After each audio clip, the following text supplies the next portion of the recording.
Post-op, she was placed on saline at 100 cc per hour due to poor oral intake. 2 days post-op, her pulse oximetry is 89% or room air with shortness of breath. What is the best action to prevent this complication? So we have option 1, daily reassessment of fluid status. Option 2, oxygen at 2 liters per minute by nasal cannula. Option 3, furosemide 40 milligram IV on post-op day 1. Option 4, cardiology and pulmonary consultation. So let me see, how can I open this chat box here? Do you guys see the chat box on my screen too, or not? Okay. So some people say number 1, some people say number 2. Okay. So let's analyze the case. This lady is an old lady. She has heart failure. So this is very crucial to know past medical history. Plus, she has other cardiovascular disease, stroke, and diabetes. She was admitted for hysterectomy. It doesn't say here elective, not elective. Most likely was elective. But this post-op order, which we see commonly done by our colleagues in surgery, it's not fixed in a stone. Yes, 100 cc per hour probably is a good option, but the main reason was poor oral intake. Poor oral intake, better if patient was hemodynamically stable, better fluid is D5 half saline, not saline, so less salt. Plus, you need some dextrose to prevent starvation ketosis. But this was given, that's fine, as a first, maybe right away out from the recovery room, but this needs to be reassessed. So she was kept on the same fluid. Next day, she became hypoxic, so she started to fill up in her lungs. She started to have pulmonary edema. So the best option here is number 1, actually, daily reassessment of fluid status. See the question says, prevent. Oxygen for treatment, lasers for treatment, cardiology, pulmonary, probably yes for treatment. But to prevent this, so daily reassessment of fluid status. As I said, right away from OR, yes, maybe a good type of fluid, depends on her bleeding status, depends on her blood pressure and so on, but then needs to be reassessed. The key point here, fluids is considered as medication. Any medication, you have to consider the indication, the type, the dosing, the frequency, the duration. Same way for IV fluid. So case 2, a 66-year-old diabetic male is brought by ambulance after he passed out at home. His wife reported he had severe epigastric pain for 20 minutes with sweating and vomiting 3 times. Initial vitals in ER, he was hypotensive, 75 over 42, pulse was tachy, 133. He was hypoxic, 88% of room air. Saline bolus was started by paramedic, the ambulance. What is the most important test now? Always think about the question, the most important thing. So ECG, CBC, troponin, or coagulation test. I see here a lot of people put in number 1. Yes, number 1, that's right. The rule of thumb, ECG must be done within 10 minutes of arrival to ER.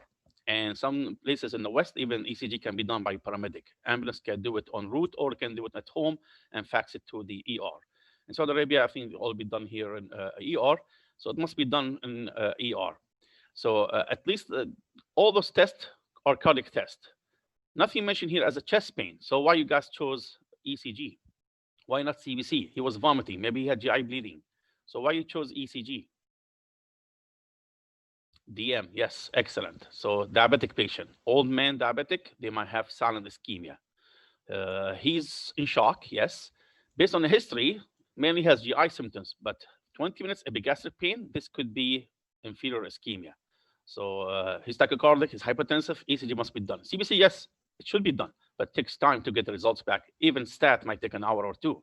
Troponin will be done, but if he has ischemia, for 20 minutes, troponin will not go up that fast. It takes 2 to 6 hours. So this is serial troponin, yes, later on. But as diagnostic test, most important test, can save his life, has to be ECG. Coagulation, if you're suspecting MI and you need to give a thrombolytic or cath and so on, yes, all this will be done. All these tests are accurate, but the most important one is ECG. So that's his ECG. What do you guys see on this ECG?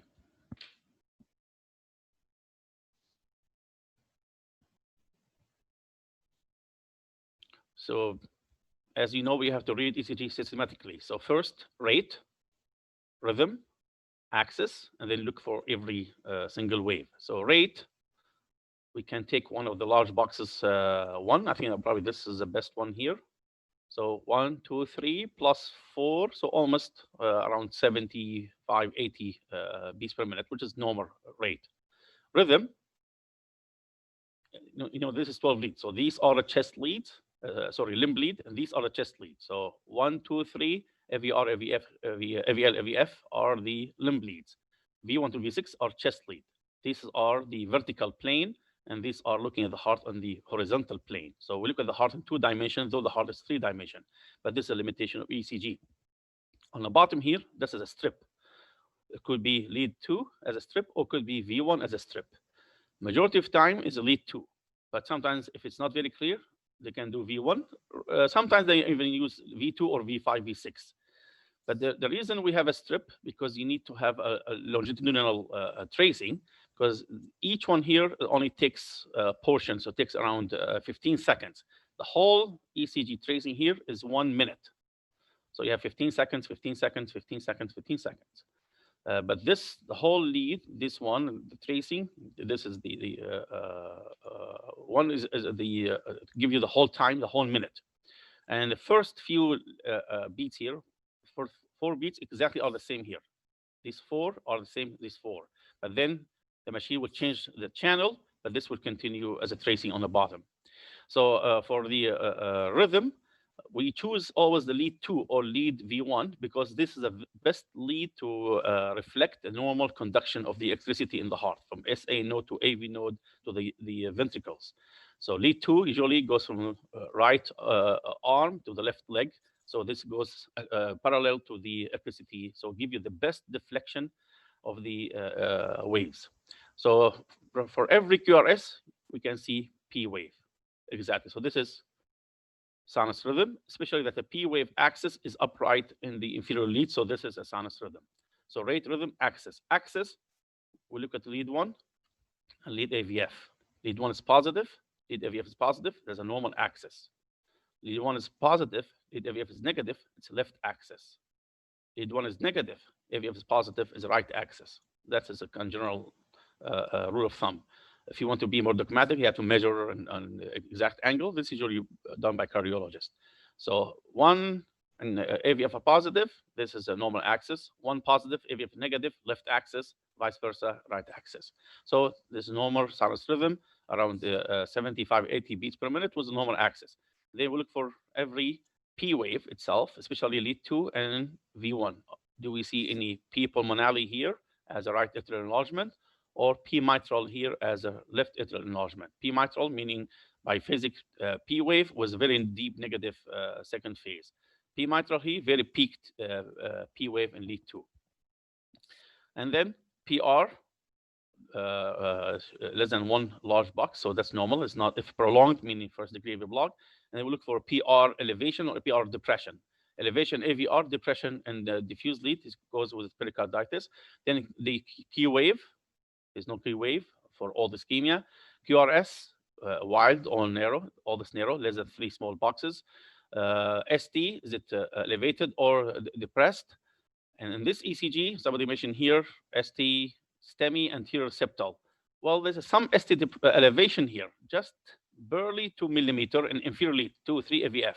This is more like the inferior ischemia. And some maybe extension to the V6. So this can happen, depends on where the blockage in the artery. So this is minor ST elevation, but compatible with ST or STEMI based on the history. And then we look for T wave. T wave is upright, it's not biphasic, it's not inverted. And then we look for the QT, which is normal, less than half RR. So basically, this is ECG reading. So in this case, we some mentioned peak T wave, maybe a little bit here, but usually peak T wave should be more than 10 millimeter. And the first first sign of ischemia, ST elevation, was hyperacute T wave, yes. So this is just a basic slide about all those waves we discussed early: P wave, Q, RS, ST. U wave rarely can be seen in chest lead in normal people, and this and all that. So this is the whole cardiac cycle here. This is RR distant. This is a PR segment. This is a QT segment. This is ST segment. So all this you need to review because it's very important. ECG is a skill for every doctor, not only internist or cardiologist. This is, so what do you think about this ECG? I need your input first.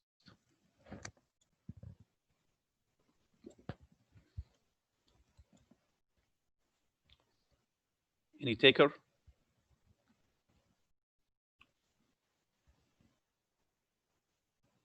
That's basically a normal ECG. It's written even here. So you cannot recognize the abnormal ECG until you really recognize the normal ECGs. That's perfect, complete 12-lead normal ECG. Left axis, normal axis, I mean, sinus rhythm, even heart rate progression is very good here. There's no Q wave, ST is not elevated or depressed. You can see no Q waves. So all this is normal ECG. This is another ECG. What do you see about this one?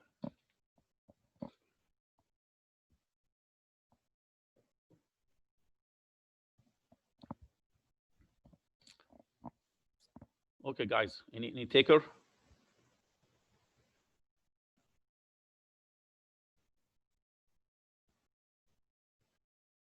Anterior STEMI, perfect, yes. This is very significant ST elevation. See, this is here where the ST start, way elevated from, this is isoelectric. Isoelectric segment is a T to P. This is where there's no electricity. It's definitely elevated, more than 5 millimeter on at least two consecutive leads. You have even 3 leads, and with hyperacute T wave. So this is anterior STEMI with reciprocal changes, the mirror changes, inferior ST depression. So this is anteroseptal MI, and you can say even maybe a little bit extended to the left lateral, because you see some a little bit increase in lead 1 AVL, and definitely inferior mirror changes, inferior ST depression. So this is anterior septal, anterolateral MI, definitely anterior STEMI, and this needs urgent treatment. So if we go back to this patient, same patient, the ECG was seen, especially this one, which is a more typical ECG. So what do you think about the diagnosis here? There's no STEMI here, says. Number 2, cardiogenic shock. Yes, this is one of the complications of STEMI. Severe because he's hypotensive, he's hypoxic, tachycardic, it's cardiogenic shock. Massive PE doesn't give you ST elevation. PE gives you sinus tachycardia, atrial fibrillation, right bundle branch block, right axis, S1, S2, F3, Q3, S1, T3, different manifestation. But ST elevation usually does not happen with PE. So this is definitely STEMI, complicated with cardiogenic shock, hypotension, especially when it is anterolateral, because this is where the contractility, ejection fraction comes from the anterior free wall of the left ventricle. It's a free wall. So this is where the contraction happens. So if this could affect it, it is common manifestation, a cardiogenic shock, and lead a lot of times to heart failure if it was not fixed, if the artery is not opened quickly, and reperfusion happens so quickly. Other options are much less possible in this case, especially there's no hematemesis, there's no rectum, nothing was given here as a history of peptic ulcer and so on. So those two is not really typical answer. Right. Next, case 3. A 54-year-old female with history of hypertension, osteoarthritis, peptic ulcer disease, presents to the clinic with tiredness and episodes of palpitations lasting up to 30 minutes at times over the last couple of weeks. So multiple episodes, palpitation up to 30 minutes. So it can be 5, it can be 10 different duration. No dizziness or shortness of breath. Vitals 139/88, pulse 48. So what is the best investigation for her now? DSH, hemoglobin, ECG, orthostatic vitals. What's stand out in her history? Always look at the history, the scenario. A lot of keys in the scenario. People say 1, 2, 3. Yeah. So what sticks out? Hypertension. Yes. So hypertension, what's hypertension can be a risk factor for what? Varices, no. Varices, if somebody has cirrhosis, portal hypertension, varices, but this is systemic hypertension, arterial hypertension. Yes, it's factor for heart failure, it's factor for AFib. Excellent. So 54, middle age, with hypertension, at least if we know long-standing, risk for AFib. And what's the story she has? Palpitations. So racing hearts, regular heartbeats, lasting up to 30 minutes on and off. And this can be AFib, even if she does not have dizziness or shortness of breath. What's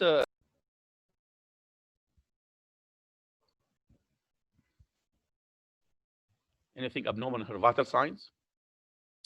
No, she's not tachy. Actually, she's normal pressive, normal blood pressure, but she's bradycardic.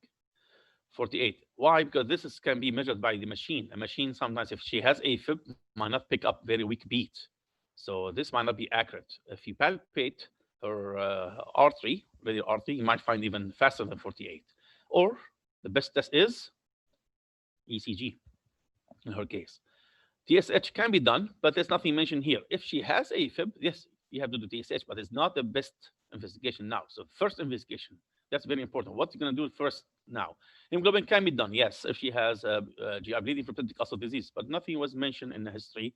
She's passing melena or hematemesis or abdominal pain or anything. It can be done, yes. Anemia can lead to AFib, but always focus about what's given in a scenario and what is number one, priority. Orthostatic vitals, yes, it could be done, but she's not hypotensive at all, even very normal. If she's maybe tend to be around 110, 105 systolic pressure, she has some dizziness, I might say, okay, I'll go for orthostatic. And where did she show up? She showed up in the clinic. She's not in ER. So you have to also think about different. If she's dizzy coming to ER, yes, I'll do orthostatic right away. But she's in the clinic, she's walking, meaning she's not dizzy. So here the answer is ECG. This is her ECG. What do you see about her ECG?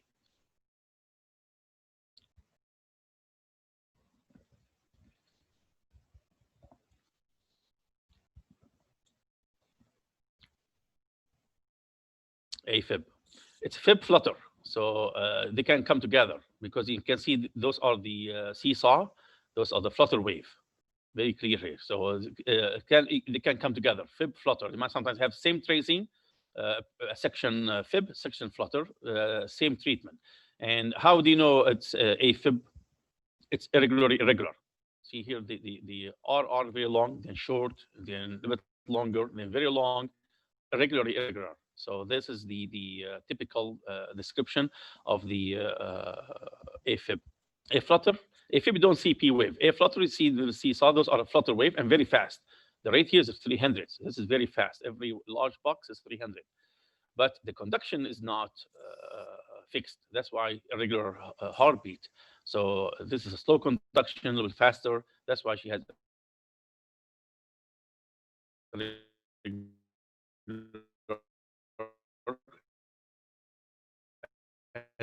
this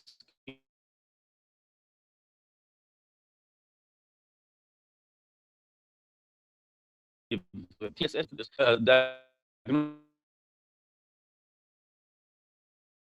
here, bradycardia is a disease. VT is not because it's narrow complex. QRS is not wide complex, so this is not VTAC. And SVT, it is not SVT because SVT is very fast, usually narrow complex, but very fast, around 130, 180 beats per minute. This is the opposite. So the diagnosis here is AFib. Okay, excellent. Any questions so far?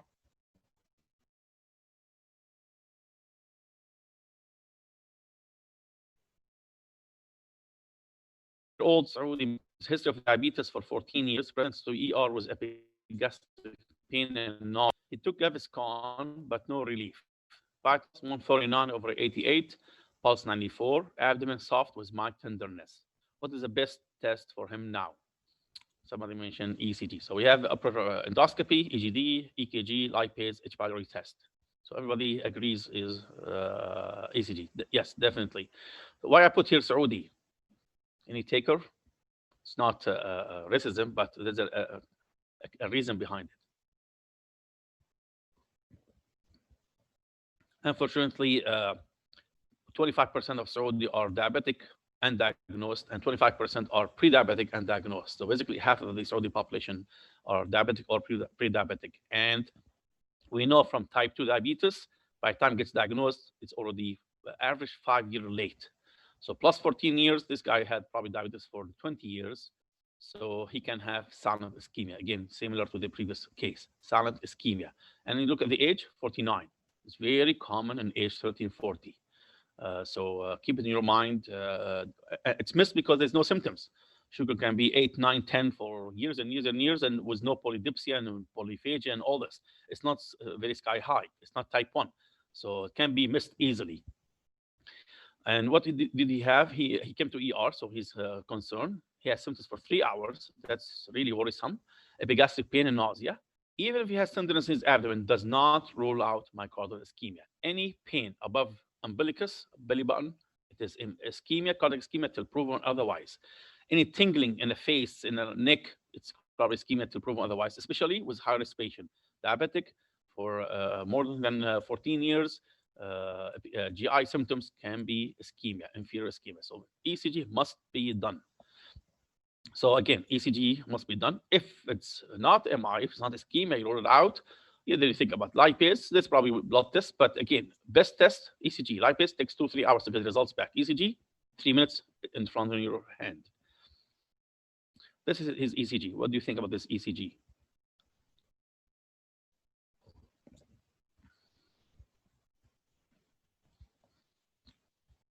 So what's the rate? Let's start systematically. What's the rate? This is a large box, 1, 2, 3.4 or so. So it's around 75, 80, acceptable. Okay, someone mentioned acid depression. Excellent. Which leads?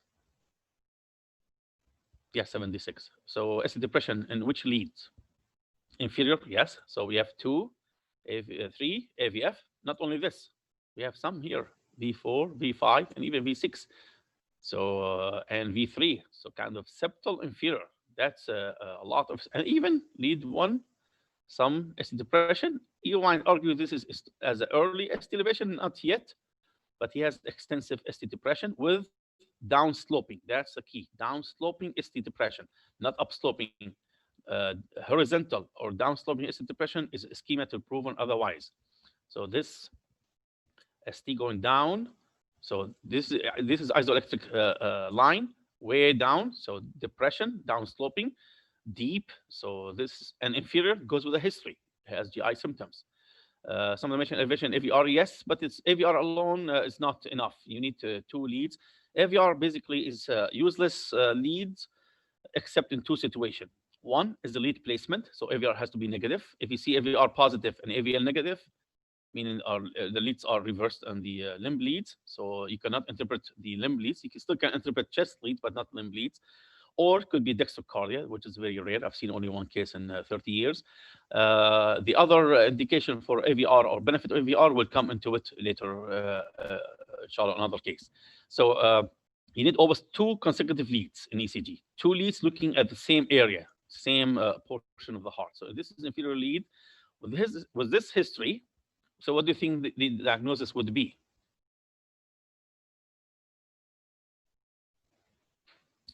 Somebody mentioned, is this patient should do posterior ECG? Yes, I will do it. That's a good point, especially when you have some V1 a little bit elevation here.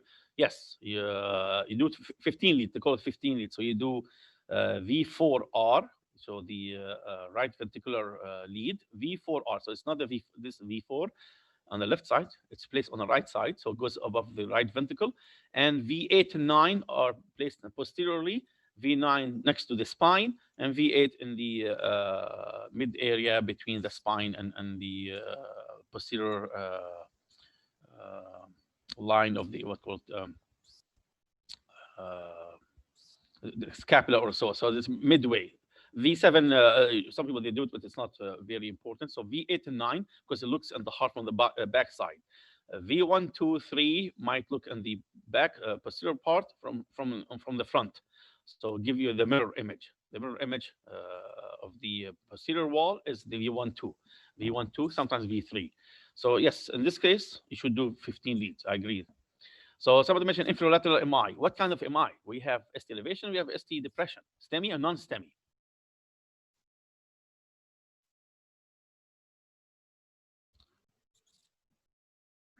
This is just to summarize. This is normal ECG. So this is the ST. This is isoelectric. TP is isoelectric. This is where the no electricity. So this is the same was ST elevation. So it goes from this level way up here, and at least you need 2 millimeter. And then this is the ST depression. And this is non-STEMI, and this is non-STEMI when you have ST no changes, but T wave inversion. So you can have two type. So a lot of people say non-STEMI. Yes, it's most likely non-STEMI. The treatment is not different at the end. STEMI needs much urgent primary PCI, so they can do cardiac cath within 60 minutes of the chest pain start. In big centers in our hospital university, they can do it quickly within 60 minutes. Cath lab can be activated, and they can do the first injection of the dye in the coronary artery within 60 minutes. But in small hospitals, rural hospitals, might not be able to do it, but you still can think about thrombolytic, TPA. This is for STEMI. If non-STEMI, you do not give thrombolytic, but other things will be the same. Statin, anticoagulation, antiplatelet, aspirin, Plavix, beta blocker, maybe ACE inhibitor, and so on, and refer to the big center. You still have time to refer patient for eventually needs cardiac cath, needs diagnostic and maybe therapeutic cardiac cath for angioplasty if needed. Somebody mentioned here, can we go for paper flip? You mean for the ECG? You can, but most ECGs machines nowadays, they can do easily 15 leads. It takes only 2 minutes. And even if you have the technician doing this ECG, you stand next to the patient, you see this ECG right away on the screen, just tell the technician, please do 15 leads. Do not disconnect and wait, and it can be done instantly within a minute. The technician will print this off and then just turn the patient around, put the V5, V8 and 9, and put the V4R, and then get the tracing in front of you. So this can be done, and a lot of times it's advised to keep the those little sticker on the chest wall, so you can compare each ECG to the previous one. Do not take them off. Somebody really has suspicious for ischemia, leave the leads on the chest wall, so it's easy to connect and disconnect. The machine has changed big time, different than when I was even a resident. We used to have a tracing as only one lead at a time. You have a long strip, one lead at a time, the next lead, the third lead. Here you have it all in one page. So the technology has changed and made it much easier for us nowadays, alhamdulillah. So in this case, most likely diagnosis is non-STEMI. Type. Case 5, 80-year-old female admitted for severe shortness of breath. Medications are furosemide, ATP-ID, bisoprolol, and hydralazine. Vital signs: 101 blood pressure systolic over 60, pulse 64, saturation 90% on room air. Exam: she has elevated jugular vein pressure 12 centimeter, extensive chest crackles, systolic murmur 4/6 at right sternal border with radiation to right carotid, and moderate leg edema. Furosemide IV was given with good diuresis. What is the next management step for her? So let's analyze the scenario. She is an old lady, 80-year-old, female, symptoms: she has severe shortness of breath. Okay, so that's significant. Medication: she's already on loop diuretic, furosemide, renal function, beta blocker, bisoprolol, with beta-1 agonist, and hydralazine, which is antihypertensive medication, vasodilator. Her vital signs: what do you think about her vital signs? Here are the key. Everybody put transthoracic echo. That's true. But let's analyze why you want to do echo. What's her vital signs telling you? Hypo, borderline hypo. If you do orthostatic, she might be hypo. Okay, yes. So low systolic blood pressure. Yes. Pulse. Acceptable, though she might be blocking, if she is really hypotensive, she's beta blocker blocking her tachycardia. So you might not see tachycardia because of beta blocker. And what saturation? 90%. That's hypoxia, especially if it's not mentioned here, meaning on room air. So based on her history, what do you think the diagnosis here? Based on her history, shortness of breath, hypoxia. So what's the diagnosis? Heart failure, more specific? pulmonary edema. Yes. Oh, excellent. Aortic stenosis here. So she has elevated jugular vein pressure, 12 centimeters. This is very high. Extensive chest shackles. So this again goes with pulmonary edema.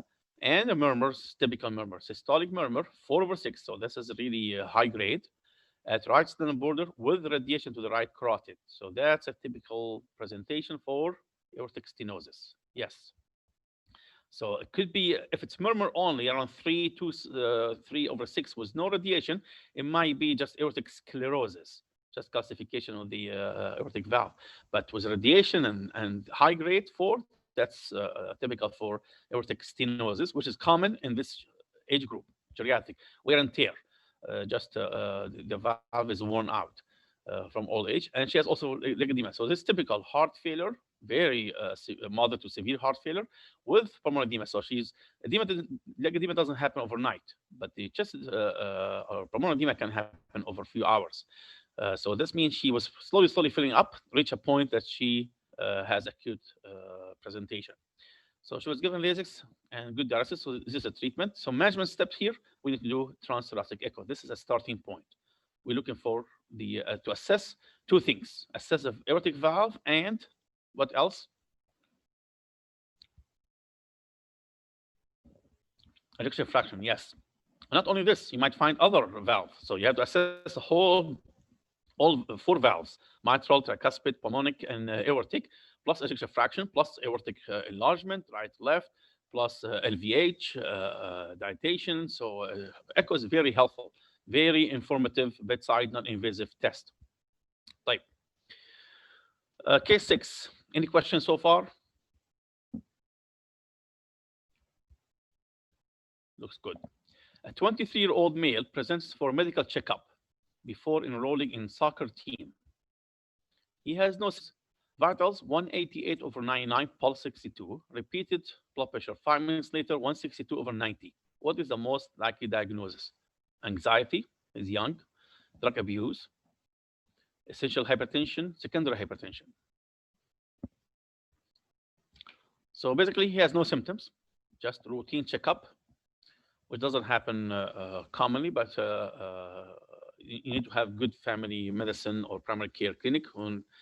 Even after age 40, you need to have we call it healthcare maintenance or health examination every 3 to 5 years, including blood pressure, weight, and cholesterol, and glucose, and all this. Type. So what do you think about these vital signs? People saying secondary, hyperaldo, maybe. Okay. So he is hypertensive for sure. Initially, it was very high, but you have to repeat because patient has to sit down for at least 10 minutes from walking, relaxing, legs on the floor, back supported on the chair, arm supported on the armchair, and then check blood pressure. So it was very high initially, both systolic and diastolic, but even after 5 minutes rest, still high. So this is compatible with hypertension. So in this case, anxiety should not cause this, especially if there's nothing mentioned in a scenario. If he looks anxious, sweating, yes, panicking, and so on, yes, might be. He's scared, yes, might be. But that level still unusual to become just on anxiety. So this is really high. Drug abuse, you have to go by history. What kind of drug abuse can cause that level of hypertension?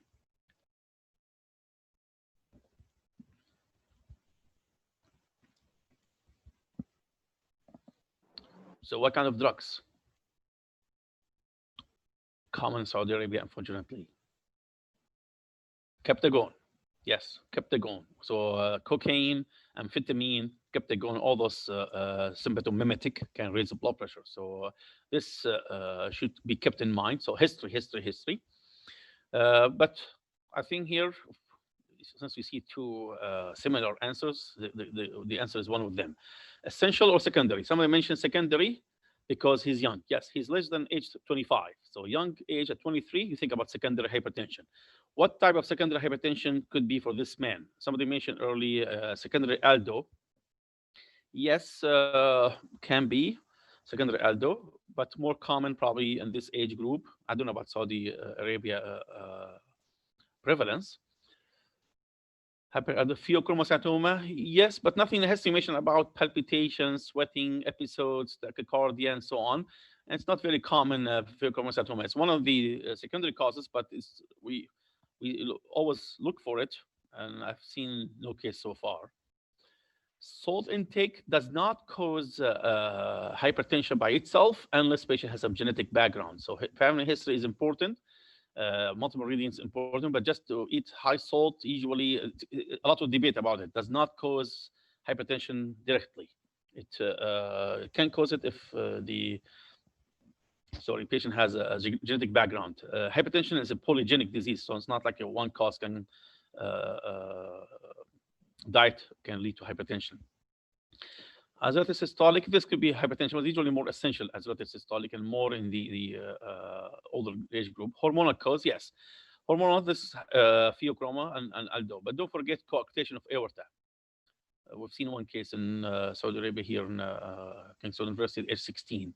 Coarctation of aorta can happen if blood pressure is very high in the arms and low in the legs. It can be missed at birth. So keep it in your mind.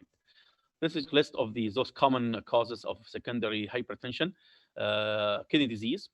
Hypertension can lead to kidney disease or CKD. CKD can lead to hypertension. So chicken and the egg, which one started first? Here, we need to know if somebody has a GN, IgA nephropathy, which is very common and commonly missed in Saudi Arabia. Little protein, little blood in the urine here and there.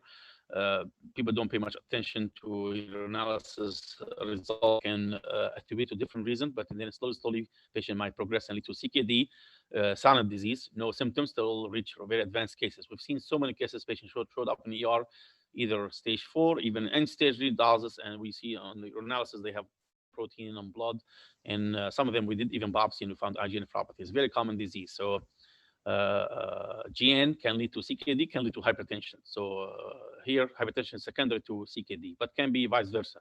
Essential hypertension can lead to CKD. Renal artery stenosis, two types. Young people, the fibromuscular dysplasia. I have one case here in Saudi Arabia, young female in her 30s, but was diagnosed a bit earlier. So this is young age, usually female type, was a Brui, and if it's diagnosed early, can be almost fixed with the angioplasty, but might not lead to complete cure of the hypertension, but lower number of medications or doses. The old people, renal artery stenosis from the atherosclerosis, when they have diabetes, hypertension, dyslipidemia, cardiovascular, stroke, and so on. Treatment is just medical treatment. Angioplasty is not very helpful. Primary aldo, we start to realize is much more common than we thought of. So that's a key and key point. Somebody has weakness, hypokalemia on different labs. This should be kept in mind.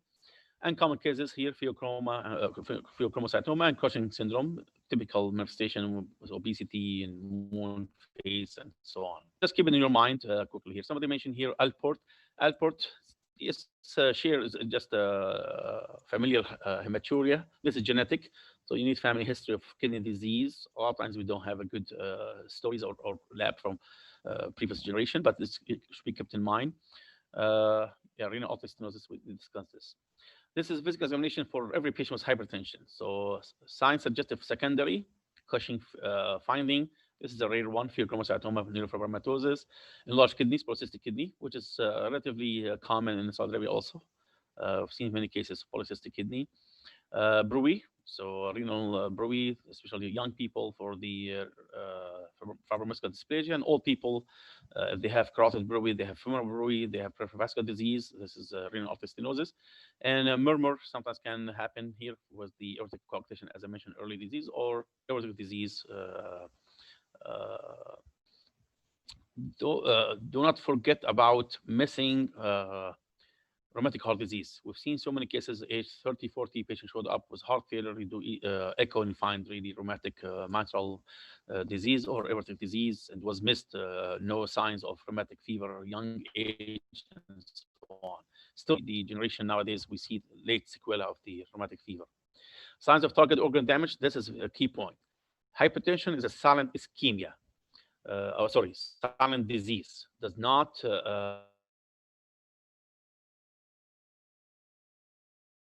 above 200.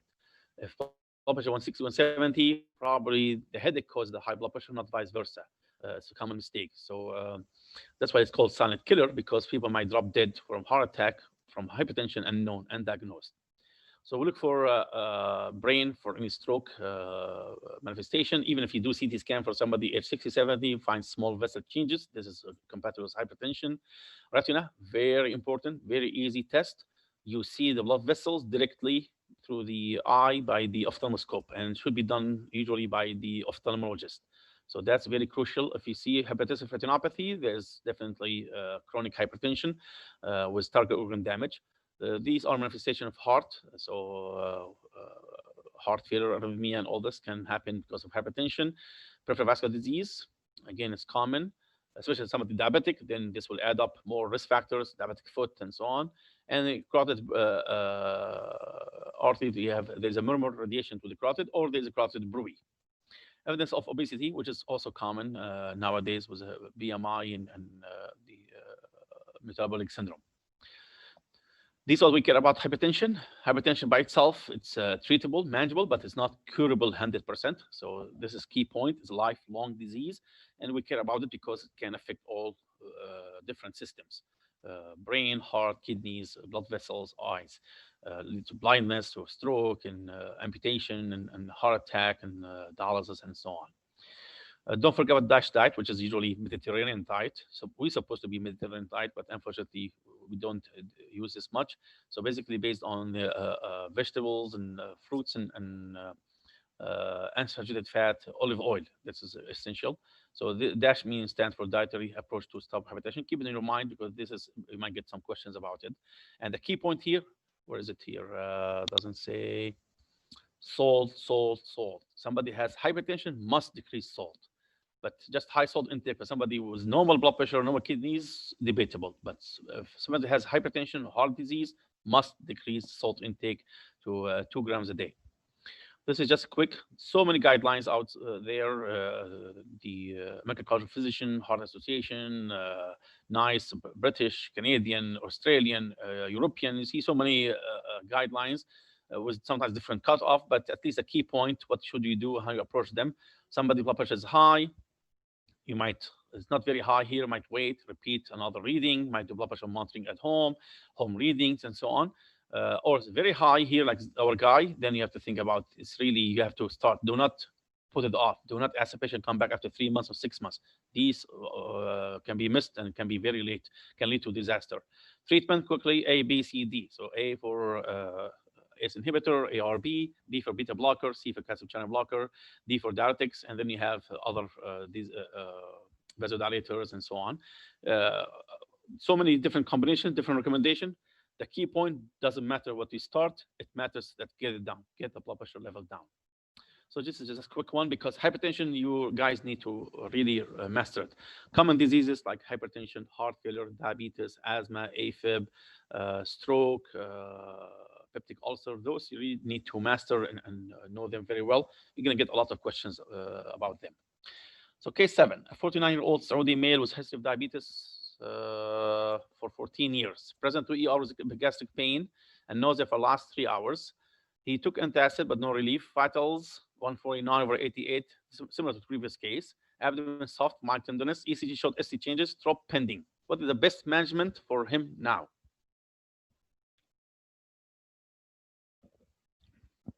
So I put aspirin. So we have aspirin, antiplatelet. We have ACE inhibitor, lisinopril. We have nifedipine, calcium channel blocker, and we have thrombolytic agent. 4. Why 4? Thrombolytic agent, TPA. ST changes, the one we saw earlier. Okay, if it's ST elevation, yes. If it's ST depression, no. So I agree with you. So I didn't specify here. So thrombolytic, if he has ST elevation. So yes, it's not very clear. Treatment, aspirin, aspirin, aspirin. Must be given within half hour of arriving to ER. We said early, 10 minutes ECG, 30 minutes aspirin. That's maximum. Early is better. And should be, what the dose? 160 at least. Non-coated, chew and swallow. So it has to be broken down in the mouth and swallow, so for faster absorption. And should not be coated, so it can be absorbed in the stomach. Yes, it can irritate, but this is so antiplatelet must be given right away. Those two antihypertensive can be given, but blood pressure is good for him. So it's not if it's beta blocker, I might say yes, I might choose it, but ACE calcium channel blocker, good option, but not as initial management right away. Must be given. Type. Case 8, a 33-year-old male presents in October to ER with retrosternal chest pain for 4 hours. He has some difficulty breathing. Last 2 days, he had some sore throat and mild dry cough. Chest was clear. What is the most important investigation?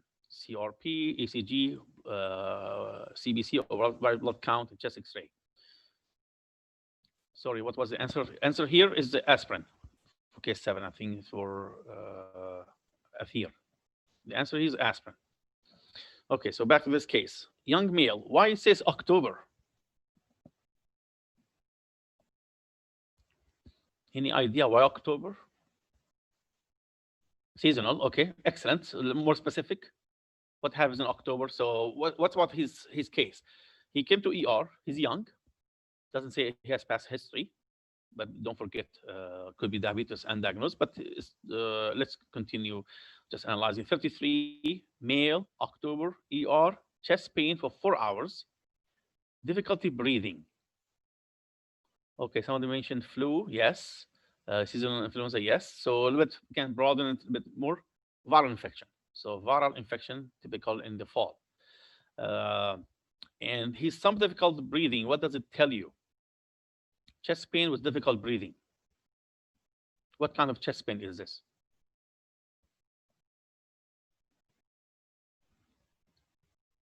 Pleuritic, yes. So any chest pain increases the breathing and might be relieved if leaning forward. This is pleuritic. So this could be pleurisy from the pleura, or could be pericarditis from the pericardium.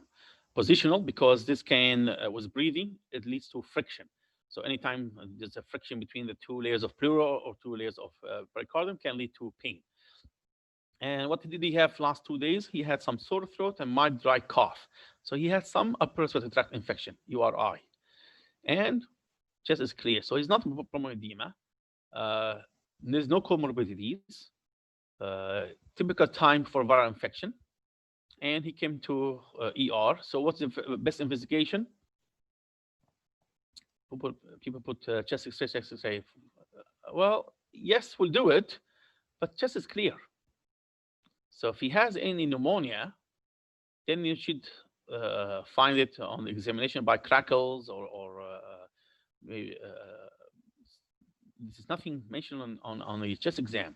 So some people earlier mentioned ECG.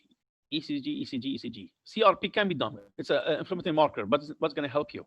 Not really a whole lot. First, I need what it says here, most important. So I need to make diagnosis first, and then build up the case. I need to investigate why this happened. So what do you think first, what is the potential diagnosis here? Pericarditis. Excellent. That's the key point. Pericarditis. So he has upper respiratory tract infection, URI, for 2 days. It's a time of the year. Pain is pleuritic. So this is typical for pleurisy or pericarditis. Then ECG must be done. CBC can be done, yes. Might have leukocytosis a little bit. Might be some lymphopenia, yes. It's support diagnosis, but does not make a diagnosis. CRP might be elevated with pericarditis, yes. Again, support diagnosis, but does not make it a diagnosis. Chest X-ray, usually we do it, yes, but it's not typical for dissection. It's not typical for PE. It's not typical for MI. So chest X-ray, we'll do it, but does not, again, it supports, but does not make diagnosis. So ECG is a key. This is his ECG. I want to mention, yes, in ER they do it, yes. Unfortunately, ER does chest X-ray for everybody. If you have a foot pain, you can get chest X-ray, which is not right. Always, any test, you have to order something in your mind. What's the indication? How it's going to help you? And what's going to rule out by this investigation? It's going to rule in or rule out some in your mind. Any investigation based on the history. History gives you 85% of diagnosis. You build your list of differential diagnosis, then you build your investigation to rule in, support, or rule out, negate, or rule out the diagnosis. So in this case, we thought about pericarditis. So we have to build the case and do the investigation that support that diagnosis. So diffuse ST elevation. Somebody mentioned diffuse, Muhammad, and Layla said lateral. So which leads? Be specific.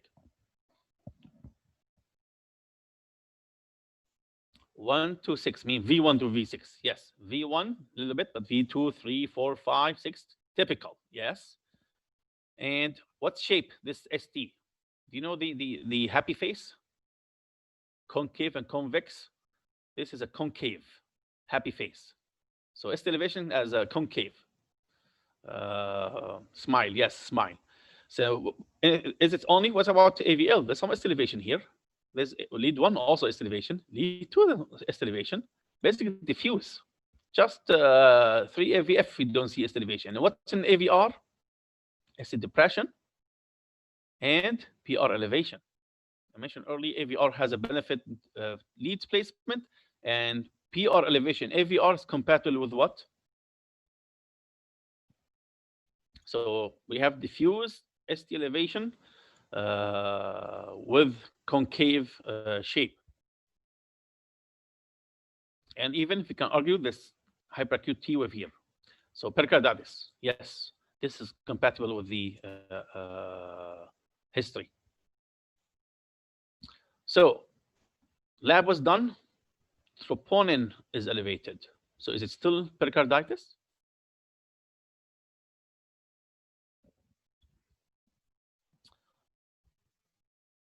Okay, so we still think this, yes, because it can have some irritation to the myocardium or even inflammation. It can be myopericarditis. So raised troponin does not rule out pericarditis. It can support it. And here the important thing to do echo, make sure there's no MI or ischemia with serial ECG and serial troponin. So it might be mild elevated, and especially we have highly sensitive troponin, which still can be pericarditis. History, and echo should be done, cardiology should be consulted, and they are in doubt. Even patient might go for cath lab, but this is a rare case. So pericarditis is still the typical diagnosis here. Pneumonia, no, there's no fever. If we did CBC, we found no leukocytosis, no left shift. He has no dry cough, not sputum. He's a young guy, not immunocompromised, so very unlikely to be pneumonia. Viral pneumonia, rare, especially if he's not immunocompromised. He might have pleurisy, yes, but where's the location of chest pain? It was retrosternal, so it's more like pericarditis. If it was lateral chest wall or right side and so on, this might be pleurisy, which is also still a viral infection. Coronavirus, echovirus, adenovirus, all this can cause pleurisy. Cardiomyopathy, no, nothing really in history says cardiomyopathy. Yes, viral myocarditis can lead to dilated cardiomyopathy. So this is a sequela, later diagnosis. That's why I said we have maybe do echo for him. MI, it's very unlikely, especially if it depends on the troponin level and the typical story, difficulty breathing. So history. If it's really typical pleuritic pain, very unlikely to be MI. I said very unlikely. Somebody has comorbidities, you never know. This might be can lead to non-STEMI. But here, just think about basic, simple case, inshallah. Type. This is a typical ECG tracing for pericarditis. It shows you PR elevation in AVR. ST depression AVR here, ST elevation, typical, and here PR depression. So this is diffuse. These leads also, this is goes with pericarditis. Case 9, a 63-year-old man with a history of diabetes, hypertension, and chronic kidney disease, stage 4. I give you his eGFR, estimated glomerular filtration rate, 23. Is seen by his family doctor for a painful and swollen left big toe for 2 days. He's taking furosemide, metoprolol, lisinopril, insulin, and atorvastatin. Vitals looks okay. The blood pressure is fine. Pulse 54, but he's already on metoprolol, beta blocker. Labs, creatinine 252.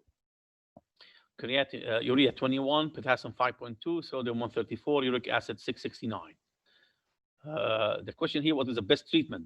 So basically 2 birds and 1 stone. What is the diagnosis first? What do you think the diagnosis?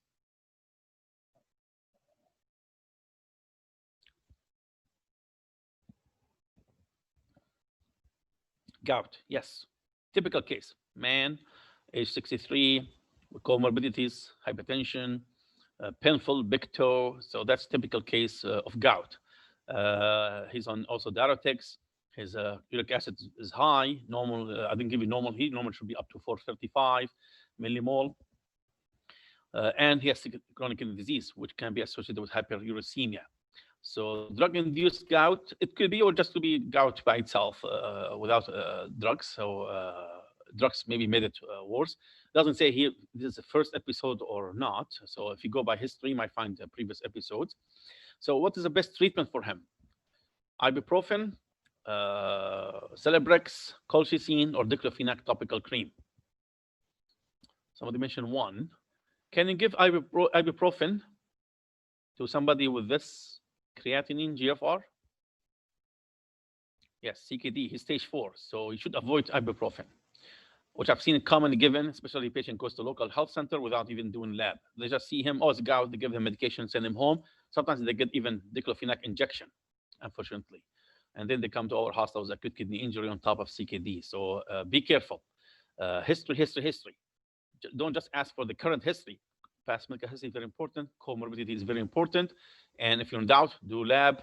Creatinine is high. Avoid NSAID. Must be avoided because this can lead to disaster. Can even tip him off the edge and lead to dialysis. Might not be even reversible. So be careful of this. Celebrex, it can be given, but still is not safer than NSAID. It's safer in terms of GI, but not for kidneys. So I still avoid it. Colchicine, yes, this is the typical treatment. You have to be careful because with diarrhea and be careful with the leukopenia. So patient needs to have a follow-up. Diclofenac topical cream would not work because you need something to really go in the synovial fluid to suppress the inflammation. So colchicine is a typical treatment here. And as you see, some textbooks write colchicine loading dose 0.5 every 2-3 hours to patient get diarrhea.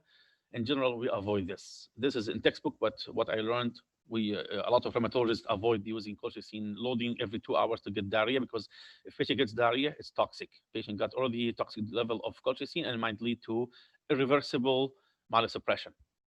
So a lot of rheumatologists avoid using colchicine every 2 hours. If they need, might give some steroid injection or steroid orally for 3-4 days to settle down the inflammation. But this is a little beyond your level. So the point here, the message here: do not give NSAID for somebody with advanced kidney disease. Okay, case 10. A 57-year-old man present to ER with large amount of coffee ground emesis 4 times today from clopidogrel and aspirin, recently added after coronary stenting. Common scenario. So he had myocardial ischemia, had cath, was given double antiplatelet, Plavix, and aspirin. So he developed upper GI bleeding. His abdomen was tender, epigastric area, with no rigidity or rebound. So what does it tell you, no rigidity or rebound? What's information this helpful?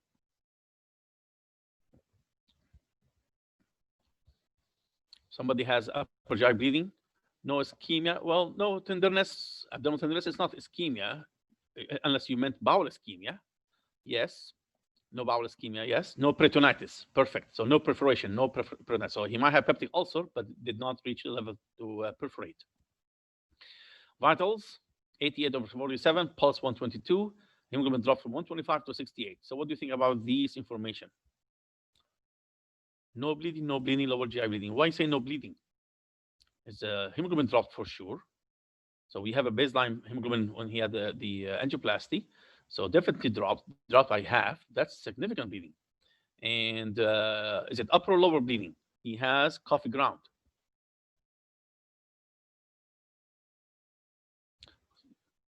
Yes, hypervolemic shock. Hemorrhagic shock. Yes, more specific, hypervolemic shock. I agree, 100%. Don't forget, this guy has MI or at least coronary artery disease. He should be on beta blocker. What is pulse? He's tachycardic. He's so hypovolemic. Hemoglobin dropped by half. It takes time for hemoglobin to drop. So maybe he was oozing. He might have some melena for a few days, and then boom, he had massive bleeding. And he's hypotensive. Don't forget, he might be on blood pressure medication, beta blocker, ACE inhibitor, calcium channel blocker, and so on, which contributed to further drop in hemoglobin. So he's in hemorrhagic shock, hypervolemic shock. What is the best IV fluid for him? Somebody mentioned replace blood. So number 4, you mean packed red blood cells. Okay. What's about other options? Anybody can take other options. Is number 1 half saline. Somebody mentioned number 4. Okay. What's about dextrose or dextrose saline? Okay, we're going to replace number 4. Yes. So let's analyze one by one. Half saline is a good replacement fluid for maintenance, not for shock. So it is not appropriate to use half saline.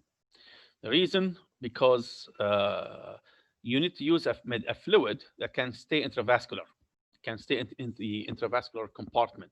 Half saline, half of it will stay in the extracellular fluid compartment, and the other will go, some of it will go intracellular. So basically, it will not be able to support blood pressure. You need to replace the blood volume. If you remember blood pressure equation, equals what? BP equals what?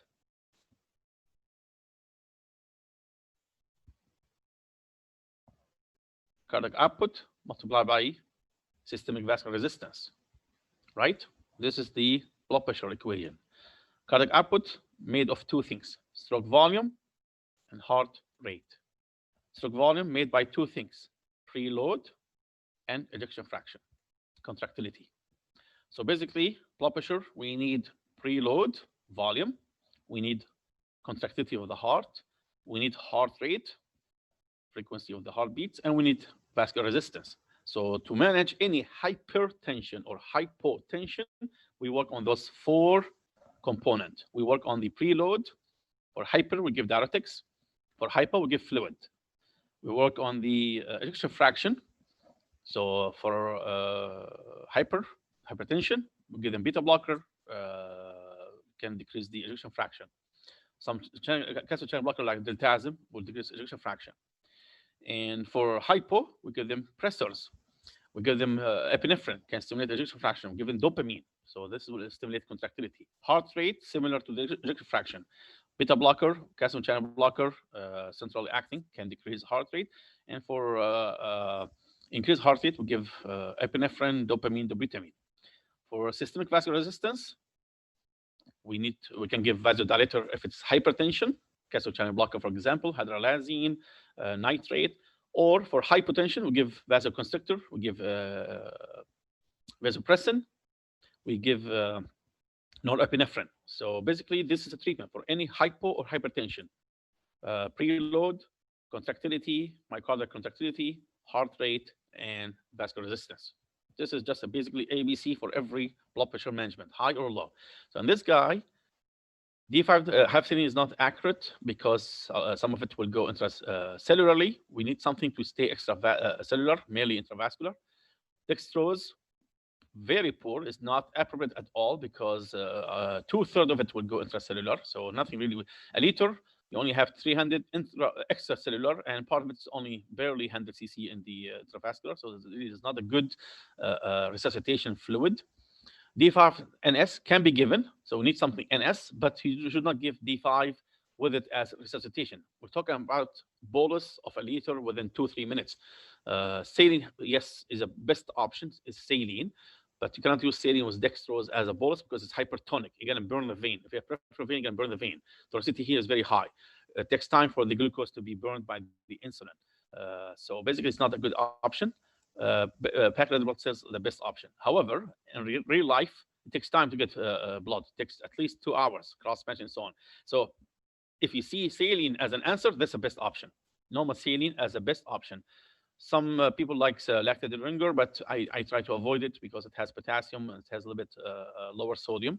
It still can be an option if you don't have other option or it's available and so on. So basically, you need something isotonic fluid. Something will stay mainly intravascular, saline or lactated ringer. So the mission here needs to stop aspirin, yes. But let's talk about initial management, best management now. Aspirin we stop, but how long it takes for the aspirin effect to wear off, and the same for Plavix. We're going to stop both of them. Unfortunately, he had a stent recently, so this is a discussion with cardiology.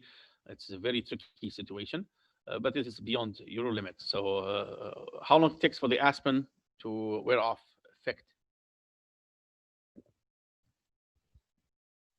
7 to 10 days, 6 days, 7 to 10 days. So basically, you need a new platelet because aspirin is irreversibly suppressing platelets. So you need a fresh platelet that's not exposed to aspirin to really get rid of the platelet that were already suppressed by aspirin. So you need 7 to 10 days. Same way for Plavix. So both need to be stopped, but again, with discussion with cardiologists. So the key message for this case was the initial IV fluid for resuscitation. Case 11, 73-year-old woman is seen in ER for severe shortness of breath, developed 1 hour ago. She sustained a fall at home with a broken leg 5 days ago, requiring cast, bed rest, and diclofenac. She has history of osteoporosis, hypertension, heart failure, and dyslipidemia. Vitals 95/65, pulse 126, saturation 88% on room air. She has also elevated jugular vein pressure, clear chest, and mild leg edema, hemoglobin 106. What is the most likely diagnosis?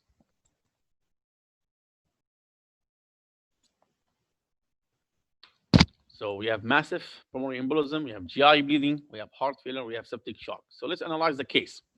She came to ER, shortness of breath for 1 hour. So that's significant. People here saying PE, yes, but don't forget heart failure can be. Look at her past history. She has hypertension. She has also heart failure. And what medication was she given? Diclofenac. If it was oral, this can lead to hypertension. This leads to salt and water retention. Can lead to heart failure. So keep it in your mind. But let's analyze deeper the story. 1 hour only. So very unlikely to be just heart failure over 1 hour. And she had a broken leg 5 days ago, requiring cast with bed rest. So this is, in her age, very high risk for what? Cast, bed rest for 2 days, DVT. Excellent, DVT. And there's no prophylaxis was given. And so how do you explain PE was this low blood pressure, tachycardia, hypoxia, elevated jugular vein pressure, but normal or clear chest?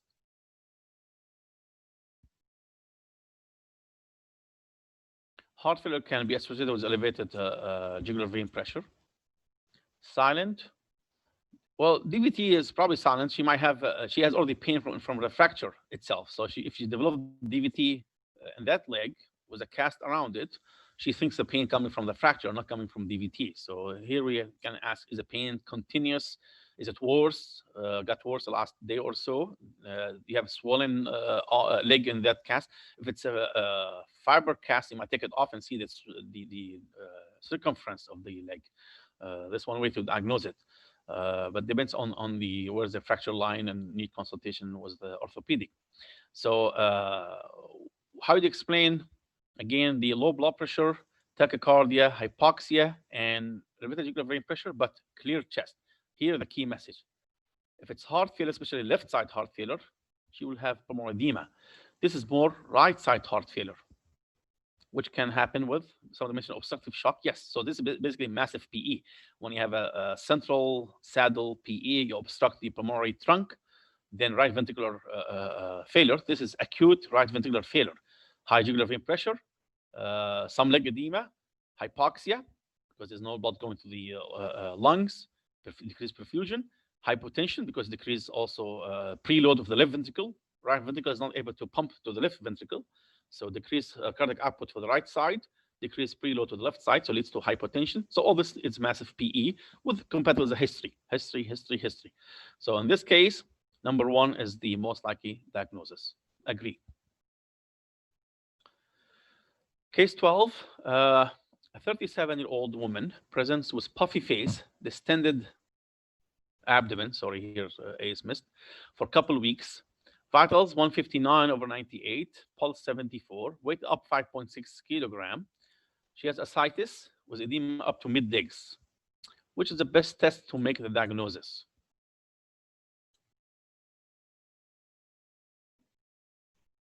People put 3. So serum creatinine. Okay. So what do you think the diagnosis here? She has puffy face, distended abdomen, ascites proven by exam. Ascites, 3 tests. We have bulging flank, shifting dullness, and fluid waves. She has edema up to her mid legs. She's young. So, but nephrotic. Okay. Kidney dysfunction, yes.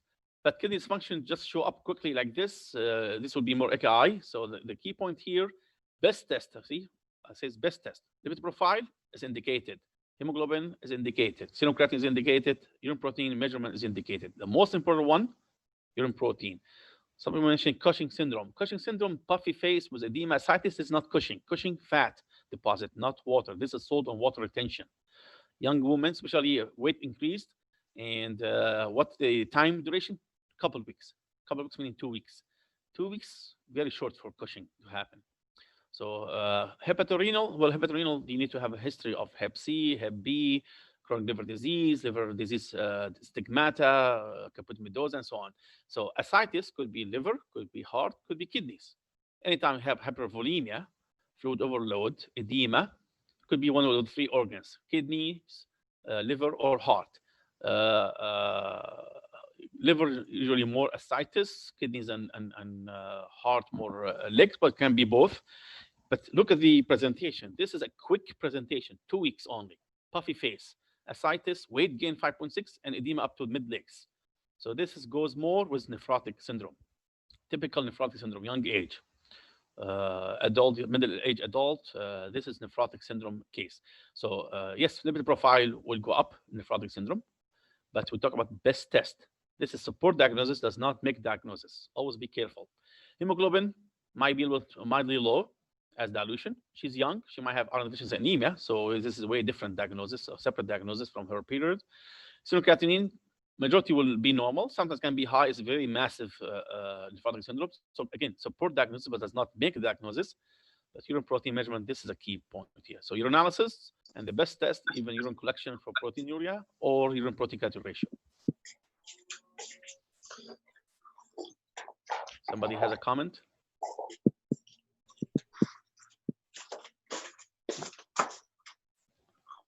Probably somebody joined with the mic on. Right. So basically, this is a typical case of nephrotic syndrome. You might see it commonly in pediatric, maybe even within 3-4 days, but we see it also commonly in middle-aged people. Okay. So again, always look what the scenario, possible diagnosis, and look the question. Question is very important. What's the best test, next test, initial? This is important things, and this is for your level. You can graduate as general practitioner, you can say. So what you're going to do as initial test that can lead to some kind of diagnosis, possible diagnosis, where you can refer to the right person. You are not going to be asked, you need to do biopsy and treatment, all this. What is initial assessment? Case 13. A 37-year-old woman presents with nephrotic syndrome. A kidney biopsy is diagnostic for FSGS. Serum creatinine 112 micromole per liter with eGFR or estimated GFR 54, which is her CKD stage. So somebody mentioned what is initial test. Initial test here in this case, all of them will be done, but the best test, not initial, best test, urine protein measurement. Okay, so GFR here is 54, stage 3. Yes, so this is CKD stage 3. Typical, especially if creatinine is stable. FSGS usually creatinine is stable. It's not just nephrotic syndrome, can be up and down AKI, but this is FSGS. So this is to remind you about kidney disease. We have 5 stages. Here, this is stage 3. This graph to show the relationship between serum creatinine and GFR. Serum creatinine alone can be very, very, very misleading. So do not go by the lab range. Here we put 112. Our lab upper limit is around, I think, 115. So you can say, oh, this is normal serum creatinine. It is not normal. Why? Because the lab will use the normal range for population, not normal range for an individual person, for a patient. So my creatinine range is different than you, different than her, different than him. So each one has his own serum creatinine range based on gender, age, and race, basically based on muscle mass. So for somebody 80-year-old, creatinine 90 is high, even it's within normal range. So this is the relationship between the serum creatinine and GFR. This is serum creatinine in the metric system used in the US, if you study for usmle. Basically, 1 equals around 88 micromole per liter. So 1, 2, 3, 4. So when you have a GFR is very high, it takes so much for GFR to go down for a little bit increase in creatinine. Once it reach around half of the GFR is gone, around 60, Just little decrease in the GFR, creatinine goes faster. This is hyperbolic, logarithmic effect. So if you look at this, those two on the blue line, this dot and this dot, two patients, same GFR, but different serum creatinine. Usually can be seen with maybe African, black race. They have higher serum creatinine compared to non-African for the same GFR. So that's why, see, the line is a typical measured GFR, but those dots are the GFR based on the creatine clearance or the creatine clearance or GFR calculated by the equations. So that's why you see a spread. It's not just fitting on the line. This depends on the, again, gender, race, and age. Look at those two dots, this one here and this one here. Same serum creatinine, but different GFR. This can be male and female. So same serum creatinine, but different GFR. So that's why we have to calculate GFR. We should not depend on serum creatinine alone. Serum creatinine can be very, very misleading. As I said earlier, you might have 85-year-old female, creatinine 60. She might have CKD stage 3 or 4 even. Why? Because she has no muscle mass. She's only 35 kilograms. Somebody bedbound, somebody with a stroke and bedbound for 5 years. Creatinine might be 80, but this is maybe too low for him or too high for him. So keep it in mind. GFR must be calculated. This is the classification for CKD based on the cause. So we need to know why this patient has CKD, commonly diagnosed hypertension, and so on. The GFR, this one, so this is based on the calculation. This is estimated GFR based on the equations. The most common one we use now, CKD epi, which is also validated in Saudi Arabia, and albuminuria. So we need to know about proteinuria. So this is a function of the kidney, and this is the urine output with protein, tells you there's a chronic kidney damage. And based on this one, this is just to tell you when you have to refer, not to refer, and so on. So A1 is normal protein excretion, A2 used to be called microalbuminuria, and A3 used to be called macroalbuminuria. Now we call them A1, A2, A3. So A1 normal, A2 micro, 30 to 300, and 300 more than 300 macro, which is anytime you see on dipstick trace or more protein, it is A3 or above. So trace protein on regular dipstick, it is beyond A2. You don't see, unless it is a special dipstick for albuminuria, which I haven't seen in Saudi Arabia. So just regular dipstick urinalysis, you see trace protein +1, +2, 3, or 4 or more. All this is A3. So this is significant proteinuria, especially if the urine is not concentrated. So basically, just keep in mind, calculate GFR and look for the urine. So we need two tests, simple tests, blood test and urine test. Very simple, very easy, very cheap, and gives a lot of information. And patients, a lot of times they say, ضعف وظائف كلى, قصور, نقص, all those are really stretchable words. The best CKD, stage 1, 2, 3, 4, or 5 must be told, the patient must be told what stage and what the GFR. Creatinine, enzymatic الكلى, سموم الكلى, أرقام, so many variation in the wording in the between public, but it's come from us. We have to stick to the guidelines. This classification now in place more than 14 years. So 18 years, I think it was 2001 or 2002. So basically almost 20 years. So we need to stick to this one, inshallah. Case 14. Any questions so far?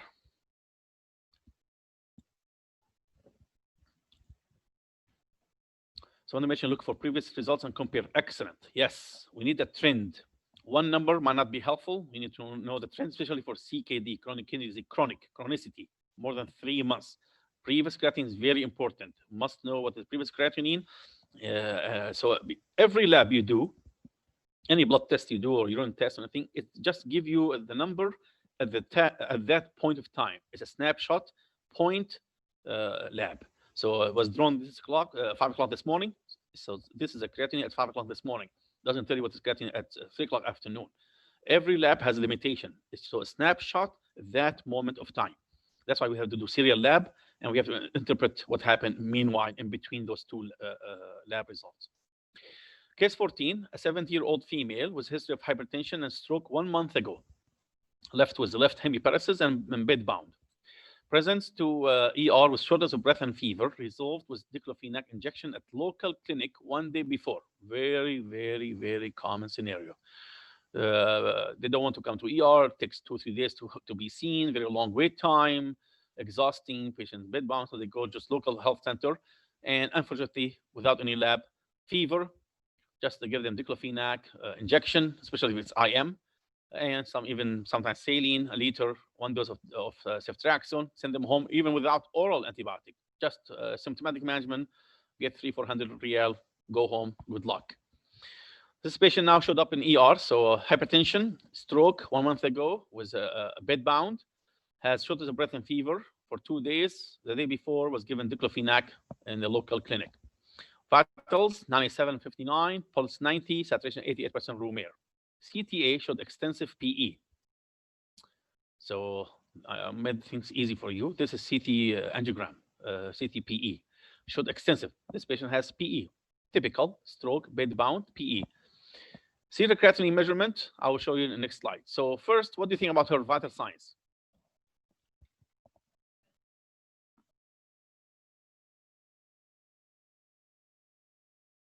Unstable, hypotensive, yes. Again, same as the creatinine. We need to know what her baseline. She's hypertensive, and most likely she's on medication. So what's her medication now? What was her blood pressure before? Which is our job to tell the patient. If we see them in the clinic, follow up for hypertension, your blood pressure around 130. Do not use 13 and 14 and 10, 11. Those are old way to talk about blood pressure. It should be 120, 130, 150. It makes more sense and significance. So 120, 130, 150, over 90, 80, so on. Every hypertension patient must have blood pressure machine at home. It's a lifelong disease. It's manageable but not curable. They must have it at home and check it once or twice a week or so. Should not be obsessed with it. Check it every day 4 or 5 times. But this is our job to teach them and how to use it. Use it right situation, and different time of the day, and record, and so on. So back to this case, hypertension 97, definitely low, especially if blood pressure before 120, 130. Pulse 90, acceptable, though we don't know if she's on beta blocker or diltiazem central acting calcium channel blocker can block her heart rate. So it might be tachycardia, but it's a masked tachycardia because of medication. Saturation, definitely low. She's hypoxic. And we know she has PE, so that's compatible with it. So do you think this vital signs due to PE or something else?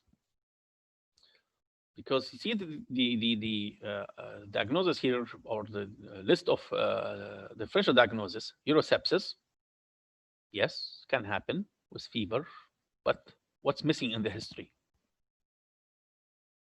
Yes, fever, but what's missing? She's a female, so at least we need to know, does she have any dysuria? Does she use DAPR? Is she able to hold her urine? Any frequency? Abdominal pain, big pain, flank pain? So we need more history. So it's possible, but don't just build the case on one symptom. We have multiple symptoms here, and we have most likely diagnosis. Can PE cause fever?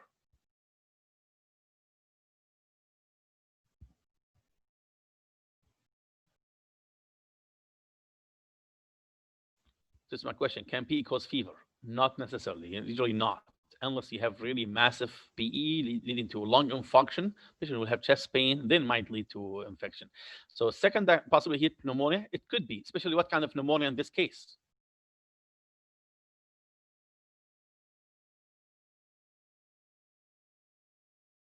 Aspiration, perfect, yes, it could be aspiration pneumonia. So we need to know from the history, is patient able to eat and swallow? Was swallowing assessment done in a hospital? Is she choking? Does she choke on water? Chokes on food? Is she coughing when she eats? Happened last couple of days. Maybe she had a new stroke. Never know. So this is kept in mind. Though there's no cough, but does not rule out she's geriatric. Geriatric might not have full typical presentation. So it could be aspiration pneumonia. Keep it in your mind. Acute kidney injury. I'll show you the reason, chronic disease based on this creatinine. This is a typical case I've seen here in our hospital. So basically, this is her initial creatinine, around 55. And we were called here when it's around 200. So what do you think about this creatinine trend?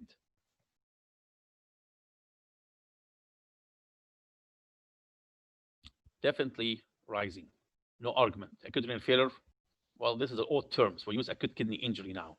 So from 50 to 100 to 150 to 200. That's big rise of creatinine. So back here to what's the preliminary diagnosis. I'm not asking about the lung. Probably here can say that maybe confusing, but that's a good case to think about it. So you have someone, especially geriatric patient, you do not have a clear cut one diagnosis or case, straightforward case.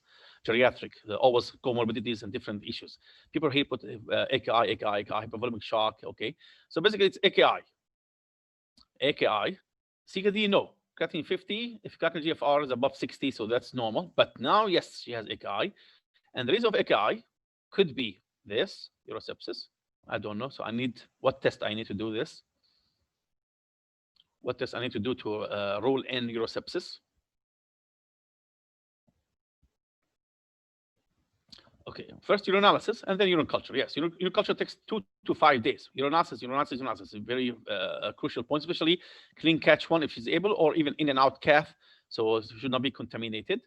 So it could be urosepsis, but again, we need more history. Pneumonia could be, but pneumonia to cause AKI, usually patient can be septic, which could be here. So it could be urosepsis, could be pneumonia, leading to septic shock. So all those possibilities are accurate. So what is the primary diagnosis? At least we can say AKI, but this, I have support for this one, creatinine rising. I don't have support for this yet. So I need to do chest X-ray, I need to do analysis, culture, and blood culture. Do not forget blood culture. CBC was differential, definitely needed. So all this information, plus she got contrast. So she has urosepsis, maybe pneumonia, or urosepsis plus contrast. This led to acute kidney injury. Let me see here. Somebody mentioned tubular necrosis. Tubular necrosis, we try to avoid it nowadays. Tubular necrosis is diagnosis by biopsy, pathological diagnosis. I need biopsy, kidney biopsy to say it. So we just stick to AKI.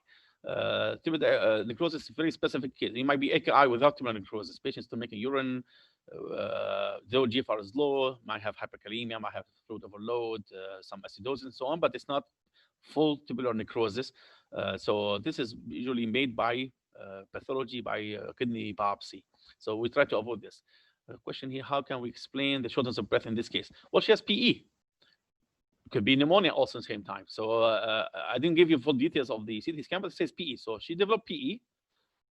And then she might have fever. I mentioned earlier, geriatric. They might have two diagnoses in the same time. They might come with heart failure and pneumonia, COPD exacerbation and pneumonia, or GI bleeding and acute kidney injury. So that's why I always look out of the box and look specifically what the question is and what the MCQs give you answers. So in this case, yes, could be urosepsis, could be pneumonia, but I don't have full supportive evidence, but I have evidence to support AKI. This might be a bit complex question, but always think about out of the box geriatric. Don't just narrow your thinking about, oh, it is only urosepsis, give antibiotics, send her home. Or it is only pneumonia, give her ZNAT and send her home. Think out of the box. This patient needs admission and needs further investigation. Type. I give you here the AKI definition. An increase in creatinine by more than 26.5 micromole within 2 days. If you go back here, this is definitely more than 25 micromole, from 55 to probably 80. So this is a fit diagnosis. Even if you come here, this is above 100. This is more than 25 or 26 micromole, 48 hours. Increase more than 50%. So this is 1.550% in last 7 days. Or urine volume less than half cc. So here, based on lab test, blood test, this is based on the urine output. So in her case, definitely she needs a Foley catheter to measure her urine output. And creatinine might take time to go up, but you can see urine volume might drop within the next 6 hours before creatinine takes usually a day to two to go up, lags behind. So she had AKI here before even they called us here. This is a late diagnosis. She had AKI here definitely. And I remember, I think she had a contrast around here. Should not be given contrast here unless really life-threatening, then you have to give it, but was a close follow-up. So she was already, this is 2 readings within a few hours in the ER before admission even. So she was developing AKI here and still serum creatinine within the normal range, less than 100, still within normal range of lab. Again, normal range for lab is normal range for population, not for this patient.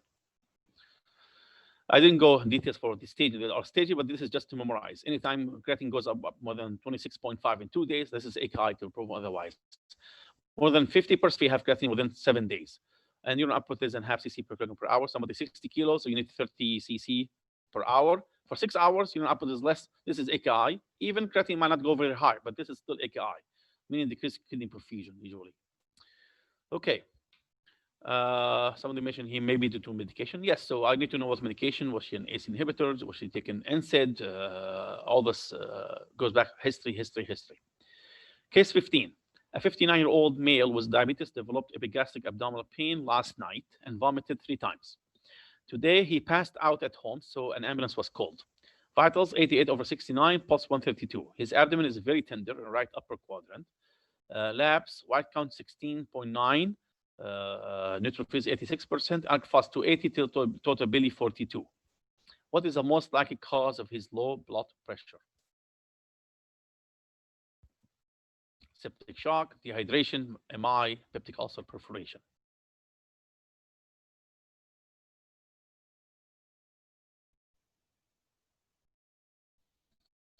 So let's analyze epigastric pain. So only last night, so less than 24 hours or so. Vomiting 3 times. Doesn't say blood or no blood, but he vomited with epigastric pain. So you suspect GI, suspect cardiac. Today he passed out at home, so an ambulance was called. Vitals was 88/69. Pulse was 32, so he's hypotensive definitely, and he's tachycardic. Abdomen is very tender, right upper quadrant. So is this could be myocardial ischemia? It could be, but unlikely. So here, because he have very severe tenderness. So vomiting, yes, he's diabetic. It's epigastric pain, but it could be MI, but it's more likely to be GI. So why? What support that? White count, 16,000. Oh, people are putting answer 1, 4, 2, dehydration, 1, 4, 1 to 4. I like this 1 to 4 or 1 or 4. Okay. So he has leukocytosis, definitely, with neutrophils. So this is left shift. That's typical for infection. Yes, with MI, my patient have mild leukocytosis, usually not much left shift. And what else support the diagnosis? He has some biliary, you can say injury. alk-phos is high, upper limit 136, and total bili upper limit around, I think, 2017 or so. So he has some biliary obstruction. So and where's tenderness? Right upper quadrant. So it's more the epigastric, left side, maybe left upper quadrant, maybe myocardial, right, more likely to be GI. So what the most likely diagnosis for this man? We can't rule out MI. Yes, I agree. But again, what's more likely? I said most likely. So in this case, dehydration is a good term because he vomited 3 times. Yes, but it's a loose term. So hypovolemia is more accurate word. We don't like to use dehydration, to be honest, as a nephrologist. We like hypovolemia or hypervolemia. Fluid overload, hypervolemia, and dehydration, we say more hypovolemia. This is a little bit different, and I will mention this later. So MI is possible, though more likely the diagnosis here is septic shock, yes. So basically he has maybe biliary either cholecystitis or cholangitis. There's nothing mentioning about fever. I didn't give you temperature, but keep it in mind. So left shift, leukocytosis, left shift, biliary increase, epigastric or right upper quadrant pain, vomiting, all this. Diabetic patient can be emphysematous cholecystitis. So keep it in your mind. Emphysematous cholecystitis can happen. Might see more surgical cases, so or surgical rotation. So this should be kept in mind. So in this case, basically the most likely diagnosis is septic shock. What it says here, biliary, yes, infection is going inside. Yes, yes. So he has intra-abdominal infection. The abdominal process led to septic shock. Okay, case 16, a 63-year-old male presents to ER with severe shortness of breath that started 3 days ago. Vitals 67/98, pulse 111, respiratory rate 27, saturation 86% or more. Examined restlessness, cyanotic fingers, wheezing, mild leg edema, and this is his blood gas. So basically, we read the blood gas as pH first, 7.18, PCO2, 96, PO2, 35, saturation 48%, and then I put 86. Sorry, it should be 48. 86 is wrong here. So what do you think about the story before we go for management? COPD, okay. So a COPD exacerbation, you mean? COPD is a chronic disease. You can have acute exacerbation of COPD. That's good. Shortness of breath, 3 days ago, cough, with zero sputum. So it could be COPD slash pneumonia or bronchopneumonia. So you have to keep in mind, could be together. Yes, pneumonia. Heavy smoker, that's typical for COPD, especially in his age.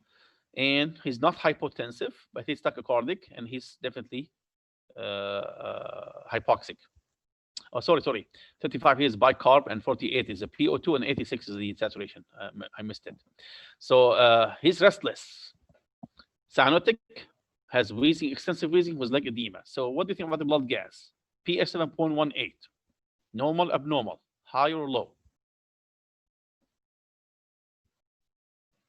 Acidic, so acidotic, or more accurate, acidemic. Acidemic is acidosis in the blood. Acidosis, osis, meaning disorder. Patient might have acidosis, but not acidemic. Every acidemia is acidosis, but not every acidosis is acidemia. So he's acidemic because he has acidosis. PCO2 96, normal, abnormal.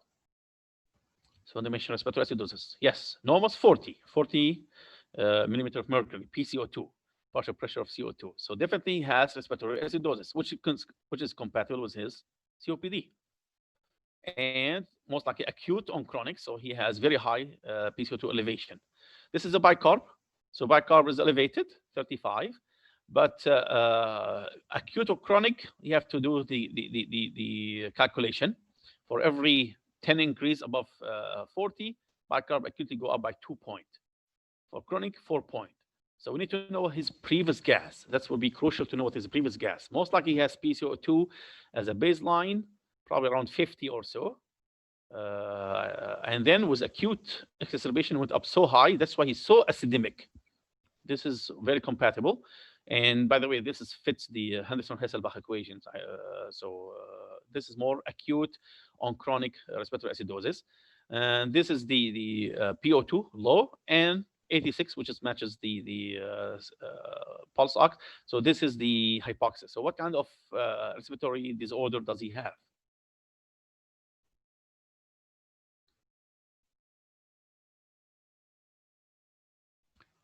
He has respiratory failure type 2. So he has both hypercapnic and hypoxic.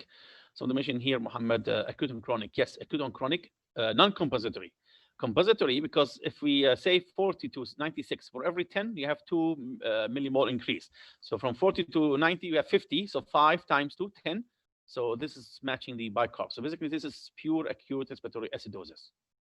With compensation meaning what kidneys will hold bicarb takes usually 3 to 5 days. This presentation, 3 days, was mild, but then he got worse. Maybe he just happened. This acidemia doesn't happen over 3-5 days. This happened over a few hours. So basically, and we know he's restless because he's so acidotic and hypercapnia. So he has almost have CO2 narcosis. Once it reach 100 PCO2, patient can go to coma.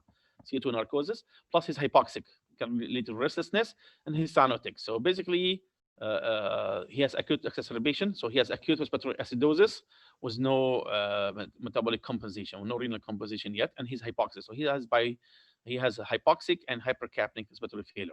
What is the emergency management for him now? 4, 2, 1, 4. So 1, salbutamol, yes, it's given, but usually this is more for asthma. This is beta agonist. For COPD, we give ipratropium nebulizer. So it can be given as a second line, not a first line nebulizer, salbutamol, especially he's tachycardic too. So you try to avoid beta agonist here. Oxygen facial mask. Well, oxygen, yes, but facial mask will not be accurate or will not be a good choice because he's tachypneic, 27, and he has shallow breathing and he's hypoxic. So basically, just depending on his chest wall to move and get oxygen will not be enough. Methylprednisolone, yes, it's a good option, but takes hours to work. It's not a first-line treatment. So basically, it's BiPAP. He needs BiPAP. This patient as initial management quickly. So positive pressures. Basically, the machine will push the air in with oxygen and try to wash off the CO2 from his alveoli. So by level, So basically, for indication for hypercapnia and hypoxia, you need BiPAP for both hypoxia and hypercapnia. If he fails, then intubation. He needs intubation. So we have up. So here the best treatment BiPAP. If you have somebody in local health center, this case, you call ambulance quickly, put oxygen. Yes, give him maybe a prothropium nebulizer, steroid, put him on oxygen, facial mask, non-rebreather, 15 liters, and ship quickly to ER because he can crash. This patient can crash. They do not have good lung reserve to fight infection, especially he's been sick for 3 days and now worse for the last few hours. So why he has mild leg edema?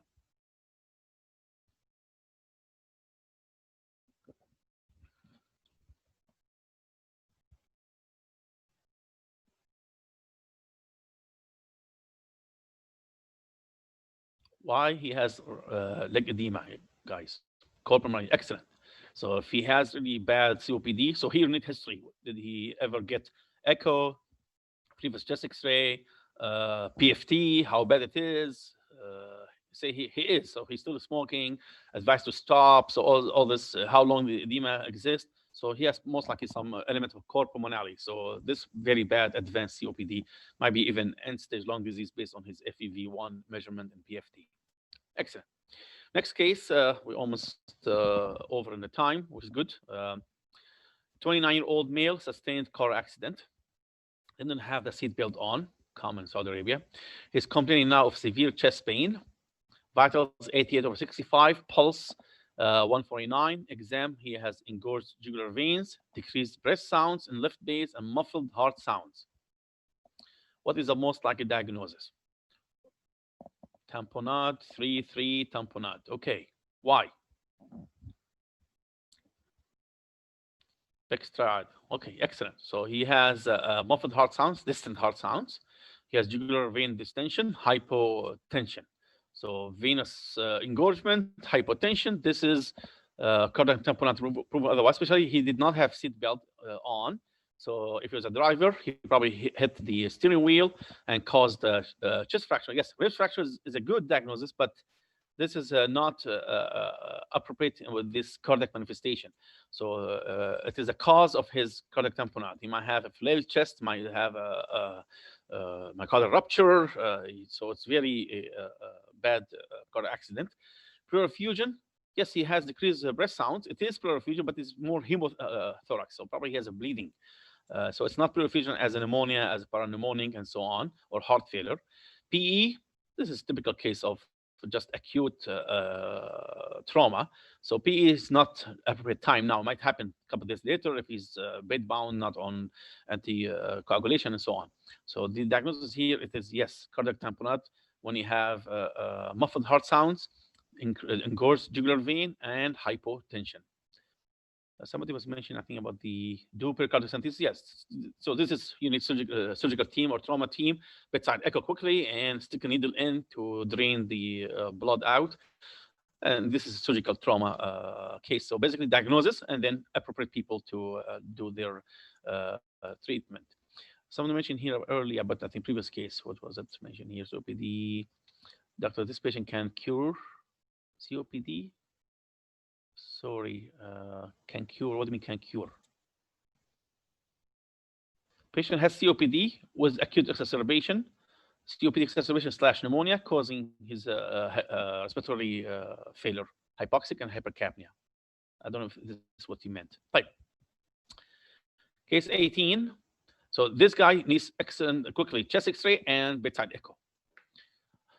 ECG can be done. Yes, we'll give you low voltage, but does not really make a diagnosis. You need bedside echo. Case 18. A 36-year-old female with history of membranous nephropathy, 6 months ago, treated. I mean, I meant completely curable. No, COPD is chronic lung disease, irreversible damage. If it's diagnosed early, you stop the progression of lung damage by stopping smoking for sure and treatment.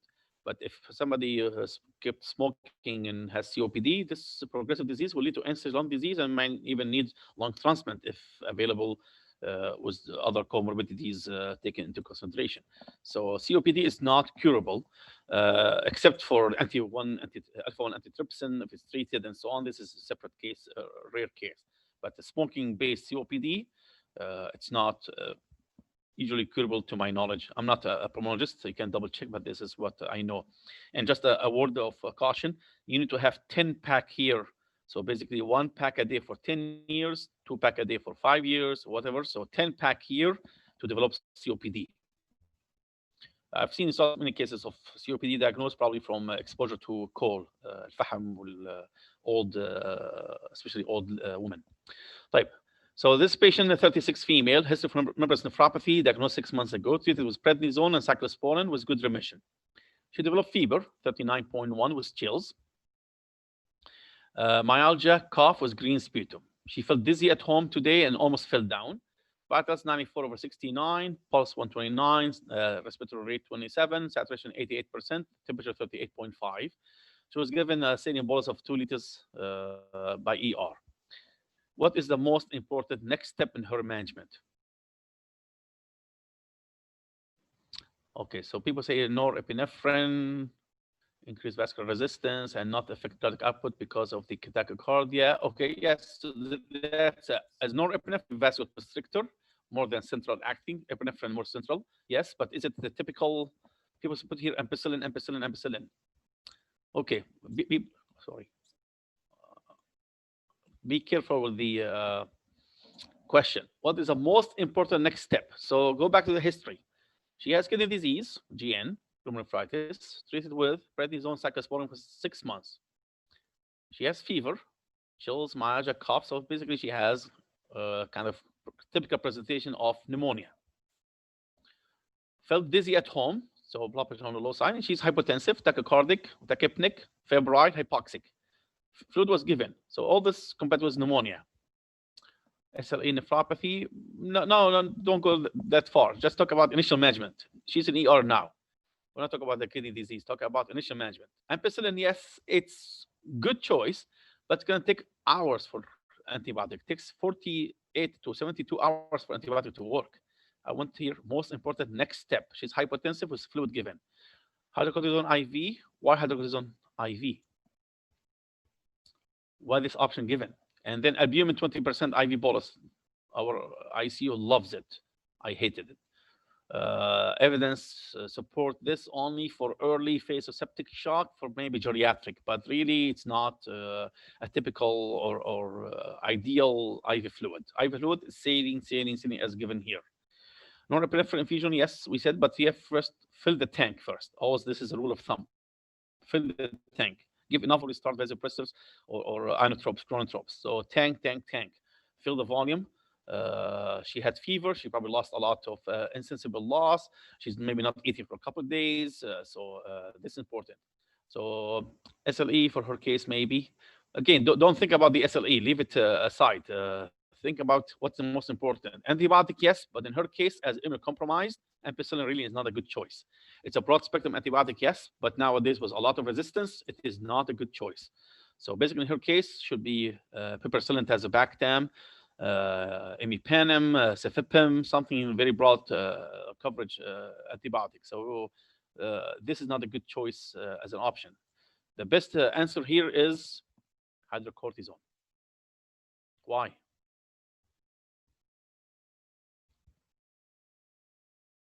She's immunocompromised on prednisone for 6 months. That's enough to suppress her adrenal gland. She's under a lot of stress. Febrile, hypotensive, tachycardic, hypoxic. She should have a stress dose. This is a stress dose of steroid. Usually 50 to 100 milligram TID to 4 times a day. Minimum 50 milligram 3 times a day, but can be 100 4 times a day. So that's should be given. Fluid is started, 2 liters, excellent amount. Saline, the best choice. But in her case, if she's still on prednisone, she needs a stress dose because otherwise, even if you give her norepinephrine, will not work well without a steroid. You need a steroid. This could be adrenal crisis. So you have to, if she's febrile, yes, we'll talk about stress dose. You need steroid. Our body secretes cortisone during the stress, even if it's infection. She'll be covered with antibiotic. Blood culture will be done. She'll be in broad spectrum antibiotic. She'll be in a hospital, well managed. She still can give steroid. We give steroid to COPD patient, and they have infection. So steroid is not contraindicated in time of sepsis, as long as you have a good coverage with antibiotic. People mention SLE. I have a lot of SLE flare, and they get pulse steroid for a big amount, and they have infection same time. So it's not contraindicated. So this is case, always think about adrenal insufficiency. Do not forget about adrenal insufficiency. Again, she's young and she's been on prednisone, so history. She's immunocompromised. She's high risk for septic shock, yes. Pneumonia with complication. Fluid is given, excellent. She needs more boluses, but this is later. This is not a good option to me. Ampicillin, not a good, really typical antibiotic. Need broad spectrum, broader than ampicillin, with a lot of resistance in the community. If ampicillin, at least needs with it the Bactam. So ampicillin alone is not good. And hydrocortisone is the right choice here, inshallah. Type case 19. Then we have one more case, and we'll stop, inshallah, today. A 69-year-old male with CKD grade 4 or stage 4 due to diabetic nephropathy. Present to ER with dizziness for a couple hours. Had gout attack 3 days ago and seen at local health center where he was given colchicine, similar to the previous case, guys. Was given colchicine, alhamdulillah, that's good, but also was given diclofenac 50 milligram PO daily. Again, this is very common medication used, or can I say abused in the community. No prescription needed. Patient can buy it over the counter, and horrible. Vitals 37.2, 169 blood pressure over 94, pulse, pulse 29. Labs, sodium 134, potassium 6.4, chloride 100, bicarb or total carbon dioxide 16, creatinine 690 micromole per liter. I gave you baseline here 460 2 months ago. Trop 89, ECG, next slide. So before we see ECG, what do you think is going on with this patient?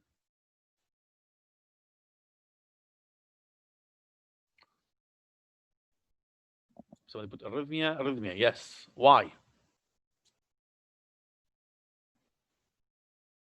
Hyperkalemia, perfect. What do you think about this ECG? Oh.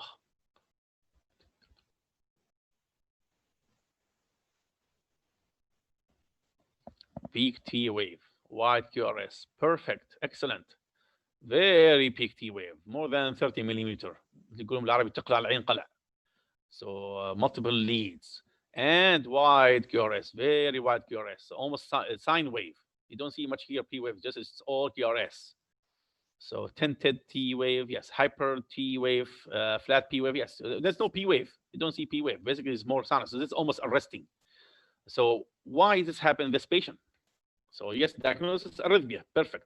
Stroke, no. Septic shock, well, blood pressure is perfect, even high. There's no fever. So why septic shock? Then give you white count. Infarction, no. You can say, well, he's diabetic nephropathy, might have a sinus ischemia. Yes, but common things are common. First thing, based on this one, this is not ST elevation. Even this is where the ST starts from here. So it's not much ST elevation. This is just T wave and wide QRS. So it's arrhythmia, which is basically just is a ventricular rhythm here, almost ventricular rhythm, almost going to VTAC. So why this happened in this case? ARI. What do you mean ARI? Acute renal insufficiency? Okay, AKI. Yes. So he has already CKD, developed AKI due to what? Missed dialysis? No, he's not dialysis yet. He's not dialysis. 460 still not dialysis. He's grade 4. GFR probably 16. No diclofenac medication. Diclofenac, not no. Diclofenac. Yes. Again, back to this. NSAID led to worsening kidney function, acute kidney injury.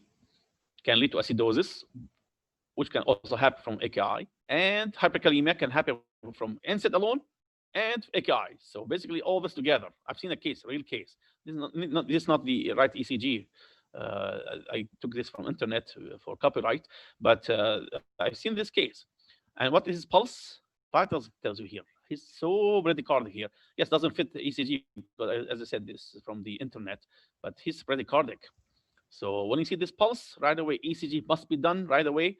Lab takes sometimes an hour to get the results back. So if he shows up in ER, he has dizziness, bradycardia, ECG stat, heart monitor right away with 2 large bore IV line, and history, stat lab. This potassium came from the lab. Chemistry takes 2 hours. If you want it faster, blood gas. 2 minutes, you get the potassium back right away, especially if you see this ECG. Don't wait for the chemistry, blood gas, if you have it, if you are in the right situation or right place. So here we protect the treatment, hyperkalemia treatment for him right away. He needs calcium, gluconate IV push first thing. Then he needs the other treatment, beta agonist, like nebulizer, salbutamol, 20 milligram. He needs insulin with dextrose 50 and follow up, repeat lab, continuous heart monitoring, should be in ER. So most likely even ICU and so on. So, but the key point here, make a diagnosis that this guy developed AKI on top of CKD because of the NSAID. And I mentioned here 3 days, enough time to cause this. And he has dizziness, bradycardia with significant ECG manifestation. So hyperkalemia can kill patient. This is as quickly from Davidson about the hyperkalemia, the causes. So renal failure is the most common one because majority of the potassium intake orally goes through the urine.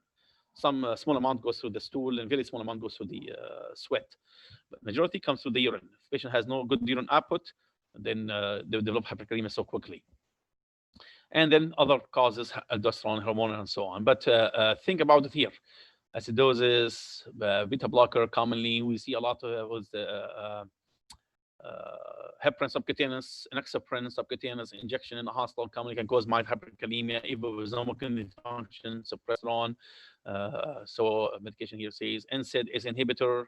All this keep it in your mind. So it's very good, but first make diagnosis and then you go in the history to make the cause or differential diagnosis for the reason of hyperkalemia. Last case, inshallah, before we stop. A 46-year-old female admitted yesterday with nausea and vomiting for 2 days. Also has a history of a gastric pain, positive Murphy sign. So this is compatible with gallbladder. Given IV fluid, she's young.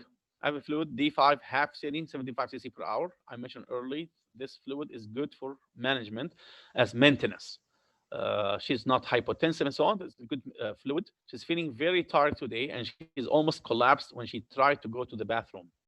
Vitals 38.2, blood pressure 1. This temperature, she's still febrile, 113 over 984 blood pressure, pulse 99. She's 62 kilogram. Her labs still have leukocytosis, left shift, 2 days.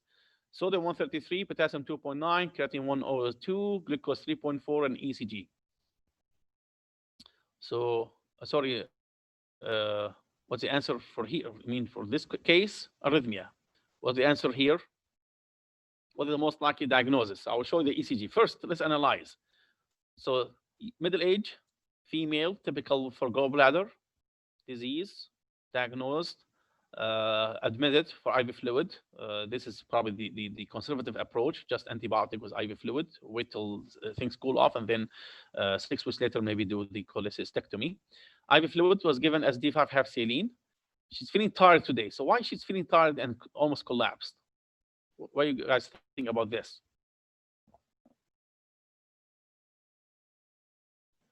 Septic infection. Well, blood pressure is acceptable. Yes, she's still febrile, but pulse 99. So what do you think about her lab? What's in her lab? Right shift in labs? Yes. Left shift, I mean, not right shift. Left shift, neutrophils, 95% left shift. So she still has leukocytosis. She has infection. She has cholecystitis, typical symptoms, typical exam sign, Murphy sign, and typical manifestation in terms of the CBC and left shift. But what about this? Hyperkalemia, yes. So hyperkalemia can cause tiredness, can lead to weakness, muscle weakness. So almost collapsing might be bradycardia or might be just potassium itself feeling so weak and tired. This is not a very clear description in terms of symptoms, so you need to have more collateral information. And look at the creatinine, 102. It's a little bit high for her age. I don't have her baseline. I didn't give you baseline. But with sepsis, so this fluid, is it appropriate fluid in terms of the type and rate? We need baseline creatinine. Yes, excellent. We need baseline creatinine. I need to know her baseline lab. This is for 2 days.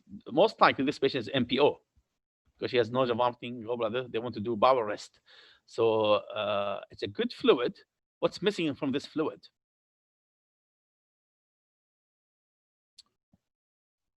We give her dextrose to prevent starvation ketosis. Not nutritional, just to prevent, yes, potassium K. She gets a half saline, which is a good maintenance for urine output, matches urine output. Our urine output usually is half saline. So we match that by half saline, but what's missing? Potassium. MPO, and she vomited at home a couple days ago. So probably she had some element of mild hyperkalemia, maybe 3.4 when she came in. No replacement. There's always ongoing potassium loss in the urine. Always, always. If you don't eat potassium a day, you're going to develop hyperkalemia after 3, 4 days. That's why even in fasting Ramadan, at the end of the day, we get mildly hyperkalemic if you have normal kidney function. That's why we break our fast on tamar dates, because it's full of potassium, full of glucose, no need for digestion, and full of phosphorus for ATP, plus water or milk. This is a perfect meal. So we get mild hyperkalemia and mild hypophosphatemia and mild dehydration and during fasting for 12, 15 hours. So in her case, this is her ECG. What do you think about her ECG?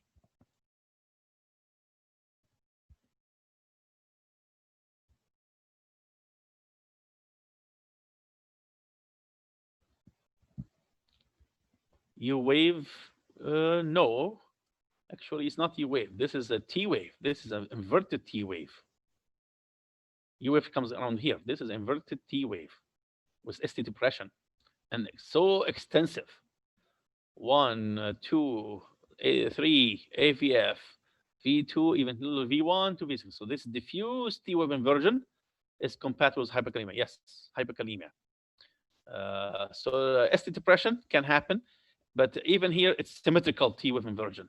Asymmetrical T wave inversion goes with ischemia when you have down sloping initially and up sloping eventually, but the down sloping is much longer than the up sloping. So the first part or the down sloping T wave is bigger than the up sloping part. But here it's symmetrical. So very symmetrical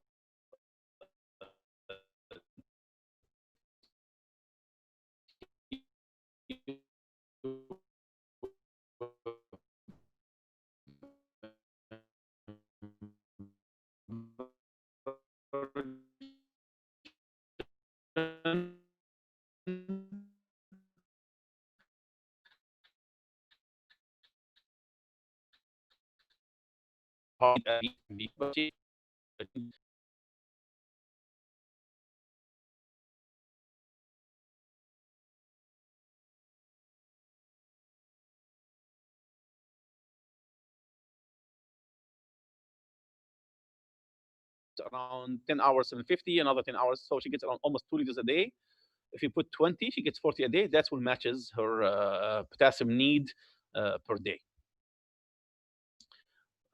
This is again from the Davidson about the hyperkalemia and distribution and so on. But look at this dietary. So it's MPO and given fluid maintenance with no potassium maintenance, vomiting can cause the renal. So by stimulation of aldosterone, mild dehydration leads to increased potassium secretion in the urine. This is just to show the difference between hypo and hyperkalemia in terms of ECG. So this is flattened T wave hyperkalemia and can lead to T wave depression. This is we saw this peak T wave and the sine wave for the hyperkalemia. This graph, I always show it to my resident and student because it tells you about the potassium deficit. Potassium mainly intracellular location.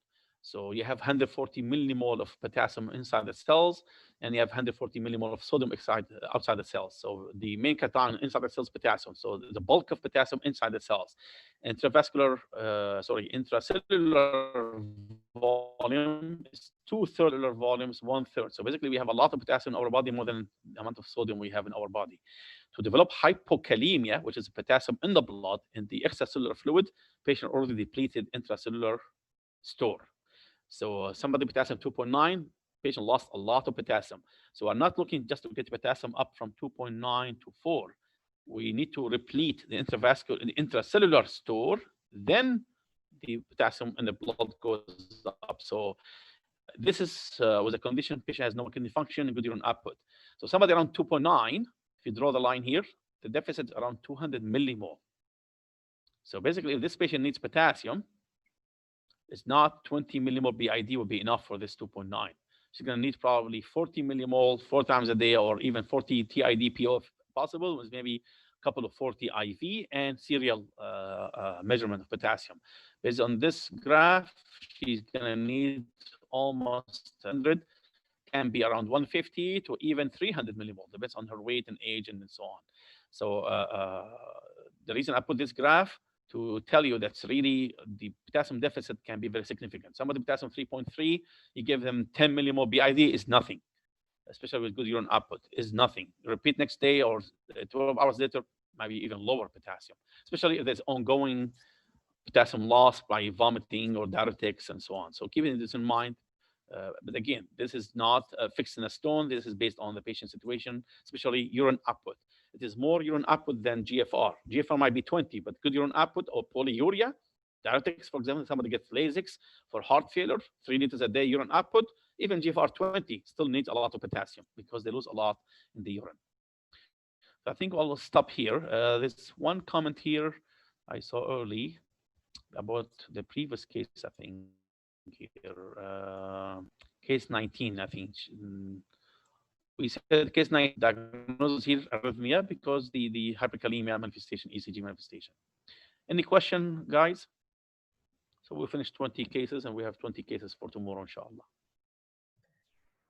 Any questions for Dr. Ahmed? Ladies, gentlemen?